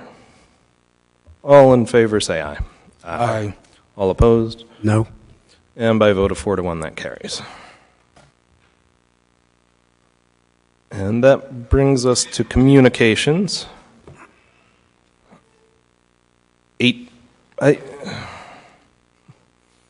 8B is a communication dated January 8th, 2020 from Joseph Pratt, CEO of the Boys and Girls Clubs of Newport County, relative to scheduling a meeting with the town council to discuss the possible use of South Road Elementary School by the Boys and Girls Club of Newport County. We've received that. What do we want to do next? I'd like to make a motion to approve item 8B and schedule a meeting with the Boys and Girls Club of Newport to talk about South Road. Second. So moved. All in favor say aye. Aye. That motion carries. 8C is a resolution adopted January 8th, 2020 by the Newport City Council requesting support of House Bill 5487 to institute a transfer on death deed option provision for residents of Rhode Island. What do we want to do with that one? I'll make a motion that we place item 8C on file. Second. So moved. Any discussion? All in favor say aye. Aye. Motion carries. 8D, resolution adopted January 8th, 2020 by the Newport City Council requesting support of its request for legislation requiring civics classes for graduation from either high school or middle school. And what would we like to do with that one? So I was curious about this one, so I reached out to the superintendent of schools, and she responded and brought in the high school principal. And they informed me that they have a plan developing to include civics in their graduation requirements. So I'd like to let them do their thing and place item 8D on file. Second. So moved. Any further discussion? All in favor say aye. Aye. And that motion carries as well. 8G is an email dated January 21st, 2020 from Sean Kruger requesting that the school facilities bond authorization be placed on the November 2020 ballot for approval. And what would we like to do with that one? There was some discussion, there's been discussion over time, many months ago as well, and recently on the date of the referendum for the bonding at the school building committee. I think if we could just respond with a letter letting Mr. Kruger know that that's something that the committee is aware of and looking into at the present time. I'll second that. So moved. All in favor, say aye. Aye. And that motion carries as well. And that brings us to item 9, comments from interested citizens. Thank you for being so patient with us. There's no... That is you, Mr. Patrick. Hi,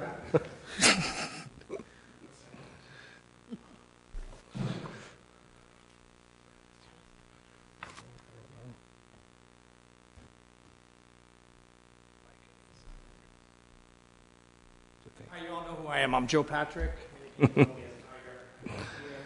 resident, a son of South Kingstown, class of 81, baby. And I'm also here as the commander of VFW Post 916. First, I got to ask you a question, Councilman DeCruz. You mentioned Buck Field. Now, I hit a home run at Potter Field in May of 1970, my first home run when I played for Maine's Ice Cream. Never heard that term, and I'm older than you, so is that a little renegade thing that you When my kids were there, it was known as Bug Field.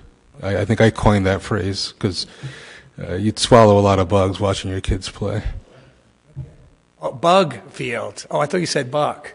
Okay, I'm old school, so. But Potter Field has a very soft spot for me. Here today, and you stole my thunder earlier by doing the early proclamation, but Dale, I'm here for you to honor you and thank you for the things that you've done for the veterans. And so I don't have a big presentation. The mic doesn't work, and also the camera doesn't work, and so we can get real. So I'm real happy about that. I'm not going to go through all the things that everyone already knows that you've done, but for someone who notices, I've noticed you've done a lot for us veterans and the families over the years. So I'm going to give you 2 different things. Then, if you wouldn't mind, Allie, taking pictures for us. Okay, so the first thing, when I found out, I think Colleen told me that you were resigning, I was mortified. Oh, God, I have to do something because you've done so many last-minute things for us at the VFW, especially for me. I'm always the 11th hour guy calling her to ask her to do something. When I first became commander, I learned something very quickly from Dale in interacting with town employees, especially administrative staff, is never ask for something after 3:30 on Fridays. For some reason, that's a cutoff, right? That's the bewitching hour, and that's when you first yelled at me, I think. I had to ask you that. But it was all in love, and it was a small favor, but I learned that. And so I've used that, and I've never called you, John, or anybody else. I've called you at... Oh, Terry, you don't really... You're like leisure. You know, you don't really... It's so... Am I really? It's all love. So anyway, I thought, what can I do? And so I reached out to the commander-in-chief of the VFW for all of the VFW here in the United States, and I asked for a proclamation or a letter. And immediately I was told, we don't do that for civilians. It took a couple of weeks of me pestering them, which I think I've learned how to do pretty much lately. And they said, just send me a letter or send us an email with why she qualifies for something that we never do. And so I reached out to Colleen, who hooked me up with Sue Flynn, and I got some of the data that you recited today. And I wrote a little bit more eloquent letter. And 2 days after that, I got an email from the adjutant, who's like Colleen for Rob. Does everything, but he signs it, kind of a thing. And she told me to say that. Saying the commander would love to do that. So it turned out good. So this is what he sent to us for you, Dale. And actually, in a second email, you're one of 10 in the 5 years of this adjutant receiving a civilian receiving something, a letter like this from the commander-in-chief who hasn't donated over $1 million or something like that to the veteran causes. So it's kind of a big deal. So it's Veteran of Foreign Wars of the United States, Certificate of Special Recognition, Dale Holberton. In sincere appreciation, the veterans of foreign wars of the United States take this opportunity to extend special recognition for her over 3 decades of faithful service to the town of South Kingstown, Rhode Island, as a town clerk and strong advocate for veterans. Her lifelong commitment to the community and its veteran is a lasting tribute to all who wear or will have worn the uniforms of our nation. Her dedication has set a high standard for all who will follow her in her footsteps. Please accept the deep gratitude and honorable recognition from the nearly 1.6 million members of the Veteran of Foreign Wars and its Auxiliary, signed William Doc Schmitz, Commander-in-Chief, and Kevin Jones, the Adjutant. And so this is like the official sleeve that they handed in, and that's his picture. What I like about this guy, I met him last year at at our convention in Orlando. A couple days ago, he wrote a formal letter, a press release, asking for a president to apologize for his comments about TBI and minimizing it, kind of thing. He's the first commander-in-chief to actually call out a sitting POTUS in my lifetime. Anyway, challenge coins. He gave you a challenge coin, which is kind of a big deal. Usually a general will give it to a private or sergeant who does a good job. Police and fire department will interchange as a way of expressing comradeship with each other. You also have, from the Rhode Island commander, Michael Carter of the VFW. He wanted to be here, but he's part of it's a tri-state meeting tonight, so he couldn't be. And I found I had one more of my challenge coins from when I walked across the country that I gave out to veterans and Gold Star families that I met along the way. And so I wanted you to have that to just symbolically to say thank you for everything. Quietly, you've done a lot of things that made a lot of lives a lot better for our community and for our veterans. So I have one more thing. So I went to, what's her name, Colleen Smith, who's the principal over at Wakefield School. She's kind of become my buddy, and Lynn Doherty before her as my go-to. And so I asked her, I said, can you guys go find out how many names are on the monument that's out there? So she tasked Jimmy Champ to do that, the gym teacher. And do you know how many are on there? So there are 1,960 names on there, which I think is remarkable for a small little town. I think our census in 2010 was around 10 grand of folks. And that monument just has 1,960 names of men and women from our community who deployed into combat's way. And so that's a lot, pretty significant number, I would think. So a couple of months ago, I came to you all for a proclamation for the Purple Heart, and South Kingston was the third town in Rhode Island to declare itself as such. And I used the proclamation that you wrote, Dale, as a template to go to 4 other communities along the Route 1 corridor from Westerly to East Greenwich, because we are in the process of renaming, it's a scenic highway, but having it become part of the nationally recognized Purple Heart Trail. And so that was part of the process to do that. And you were instrumental because basically all the other charters kind of look like yours. And so what I think you don't know is in talking with the other town clerks that in getting this project done is a lot of people think highly of you, and you have helped mentor a bunch of them, not because you've been here longer, but because you're really good at what you do. And what you finds what your everyday job is sort of miraculous for those who are looking at chaos. And so one of the hardest things I've observed, or one of the things I've observed is every customer, every citizen who comes into the town hall for something thinks they're the most important person and their time is the most important of anyone else that's there. And your staff has always been kind and considerate and very easygoing to handle whatever the situation is, be it looking up something in the books, the property books, to doing whatever other stuff that you do, to dog tags, kind of a thing. So when we did the Purple Heart Proclamation here, we have 5 Purple Heart veterans in our VFW, and one of them, his name is Don Bolt. Local kid, went to South Kingstown High School. He and his father are one of 6 that I know of, father and son, family members that are on that monument out there. His father has passed away, a Vietnam veteran, and Don is a Purple Heart recipient. He was blown up in Afghanistan and medically discharged as a sergeant first class. And so when I told him that you were instrumental in having that happen, he made this for you.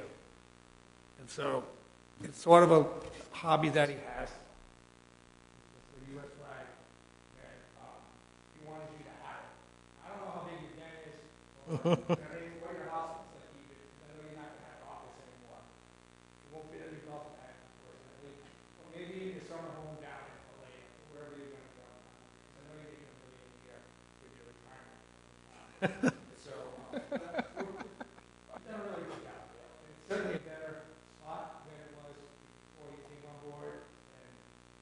all are very thankful for Steve Alford's foresight to hire you when you were in third grade.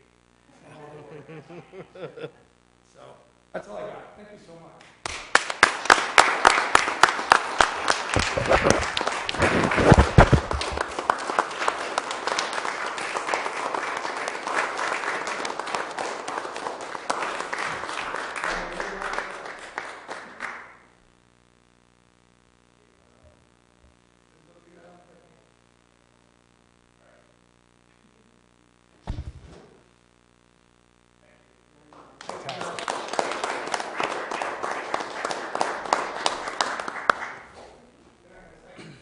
Night, John.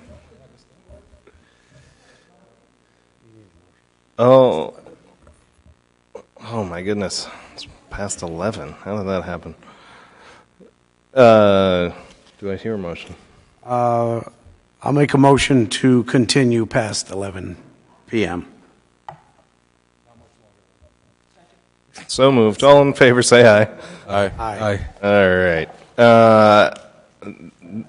I believe that concludes comments from interested citizens. Who can top it? Town manager's report? Very quickly, we've talked about the hospital land swap today. I will note that we have had a number of high-profile personnel issues over the police department. We cannot comment on items that may or may not be under investigation. I will simply let the council know that as soon as we became aware of challenges, remedial actions were taken, and we proceed. School facilities plan has reached a new point in its evolution. The school building committee on whatever it was, one day last week. It's all a blur at this point, but has recommended to the school building committee, who I believe will be addressing this question tomorrow night, that they go ahead and proceed with further investigation and the development of a Stage 2 application that would put the high school at Curtis Corner. This creates the challenge that we've talked about before, which is the Columbia Street property and the reuse, repurposing. We are setting a date. We thought when this plan was developed last week that we were looking at February 8th. I regret that it is now not the 8th. We're looking at the 22nd as the date for that public meeting, that discussion. The charging stations continue to be an issue. You'll see something on that in the operating budget because we are starting to hit an expense there that is probably more than we want the taxpayers to incur. Excuse me, Rob, was that date that you mentioned, was that the one that I saw on the screen that said February 19th? The No. joint? Not the 19th. Kayla, the 22nd, correct? Yep. The 22nd of February. It's a Saturday, and the objective... Okay, thank you. The objective is to get to the community to come into the high school and talk to us about what a repurposed Columbia Street School would look like. We had our session tonight with the folks talking about the municipal aggregation program. Great news, the police department has received a K-9 grant for $25,000, which will allow us to begin developing a pretty rigorous and well-disciplined shelter program, which will sort of modernize the program that we've had in place for a number of years. And the Horsley-Witten project on the zoning regulation modernization and the sort of mixed-use affordable housing relook is progressing. Focus groups have been held, and we're looking forward to getting on to the next stage of that program, which will be actually beginning to write the regulation.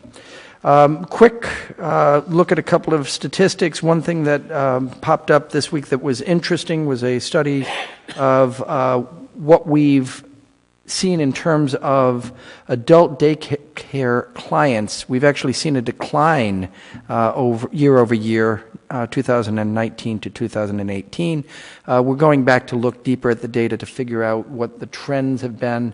It may just be cyclical. It may also be tied to the fact that more in-home care is available to seniors who are disabled and running into cognitive disabilities.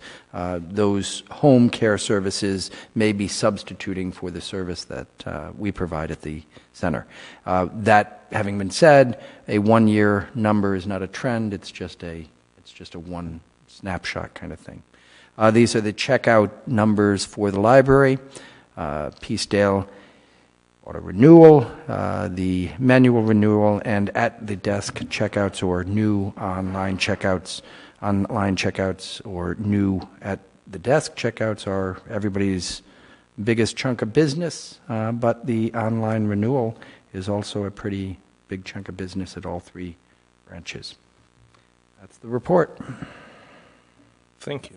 All right, we'll just move right on. Long, do we have some appointments to make? I'll make a resolution to reappoint Judith Munson to the Saugatucket Veterans Park Commission. Second. So moved. All in favor, say aye. Aye. Resolution to appoint Shanita Anderhagen to the Historic District Commission. Second. So moved. All in favor, say aye. Aye. And another resolution to appoint David Fornaro to the SMART Committee. Second. So moved. All in favor, say aye. Aye. And that motion carries as well. And that brings us to new business. 12B is a resolution continued from the January 13th, 2020 Town Council meeting. I believe we are being asked also to table One this last time. Actually, if you can bundle 12B and C, still working on those bids, continue those to the next meeting, and we'll know at that point what we're going to do with them. I'll make a motion to move items 12B and 12C to our next scheduled meeting. Second. So moved. All in favor, say aye. Aye. 12D, that motion carries. 12D, a resolution authorizing an award of contract to MHQ 401 Elm Street, Marlborough, Massachusetts, for the purchase and installation of K9 conversion equipment, complete per quote, dated December 17th, 2019, in accordance with pricing for ComBuys FIR 04, in a total amount not to exceed $8,281, further described in a memo from the police chief to the town manager. I'll make To approve 12D. Second. So moved. Any discussion? All in favor, say aye. Aye. That motion carries. 12F, a resolution authorizing the town manager to execute National Grid Energy Initiative application for LED lighting retrofit project, using the National Grid on-bill repayment option at the Neighborhood Guild, and further described in a memo dated January 17th, 2020, from the Director of Leisure Services to the town manager, entitled Recommendation for Neighborhood Guild Lighting Upgrade. I'll make a motion to approve item 12F. So moved. Any discussion? All in favor, say aye. Aye. And that motion carries, and it brings us to the end of the agenda. I'll make a motion to adjourn. Second. So moved. Any discussion? All in favor, say aye. Aye. That motion carries. And it is 11:16.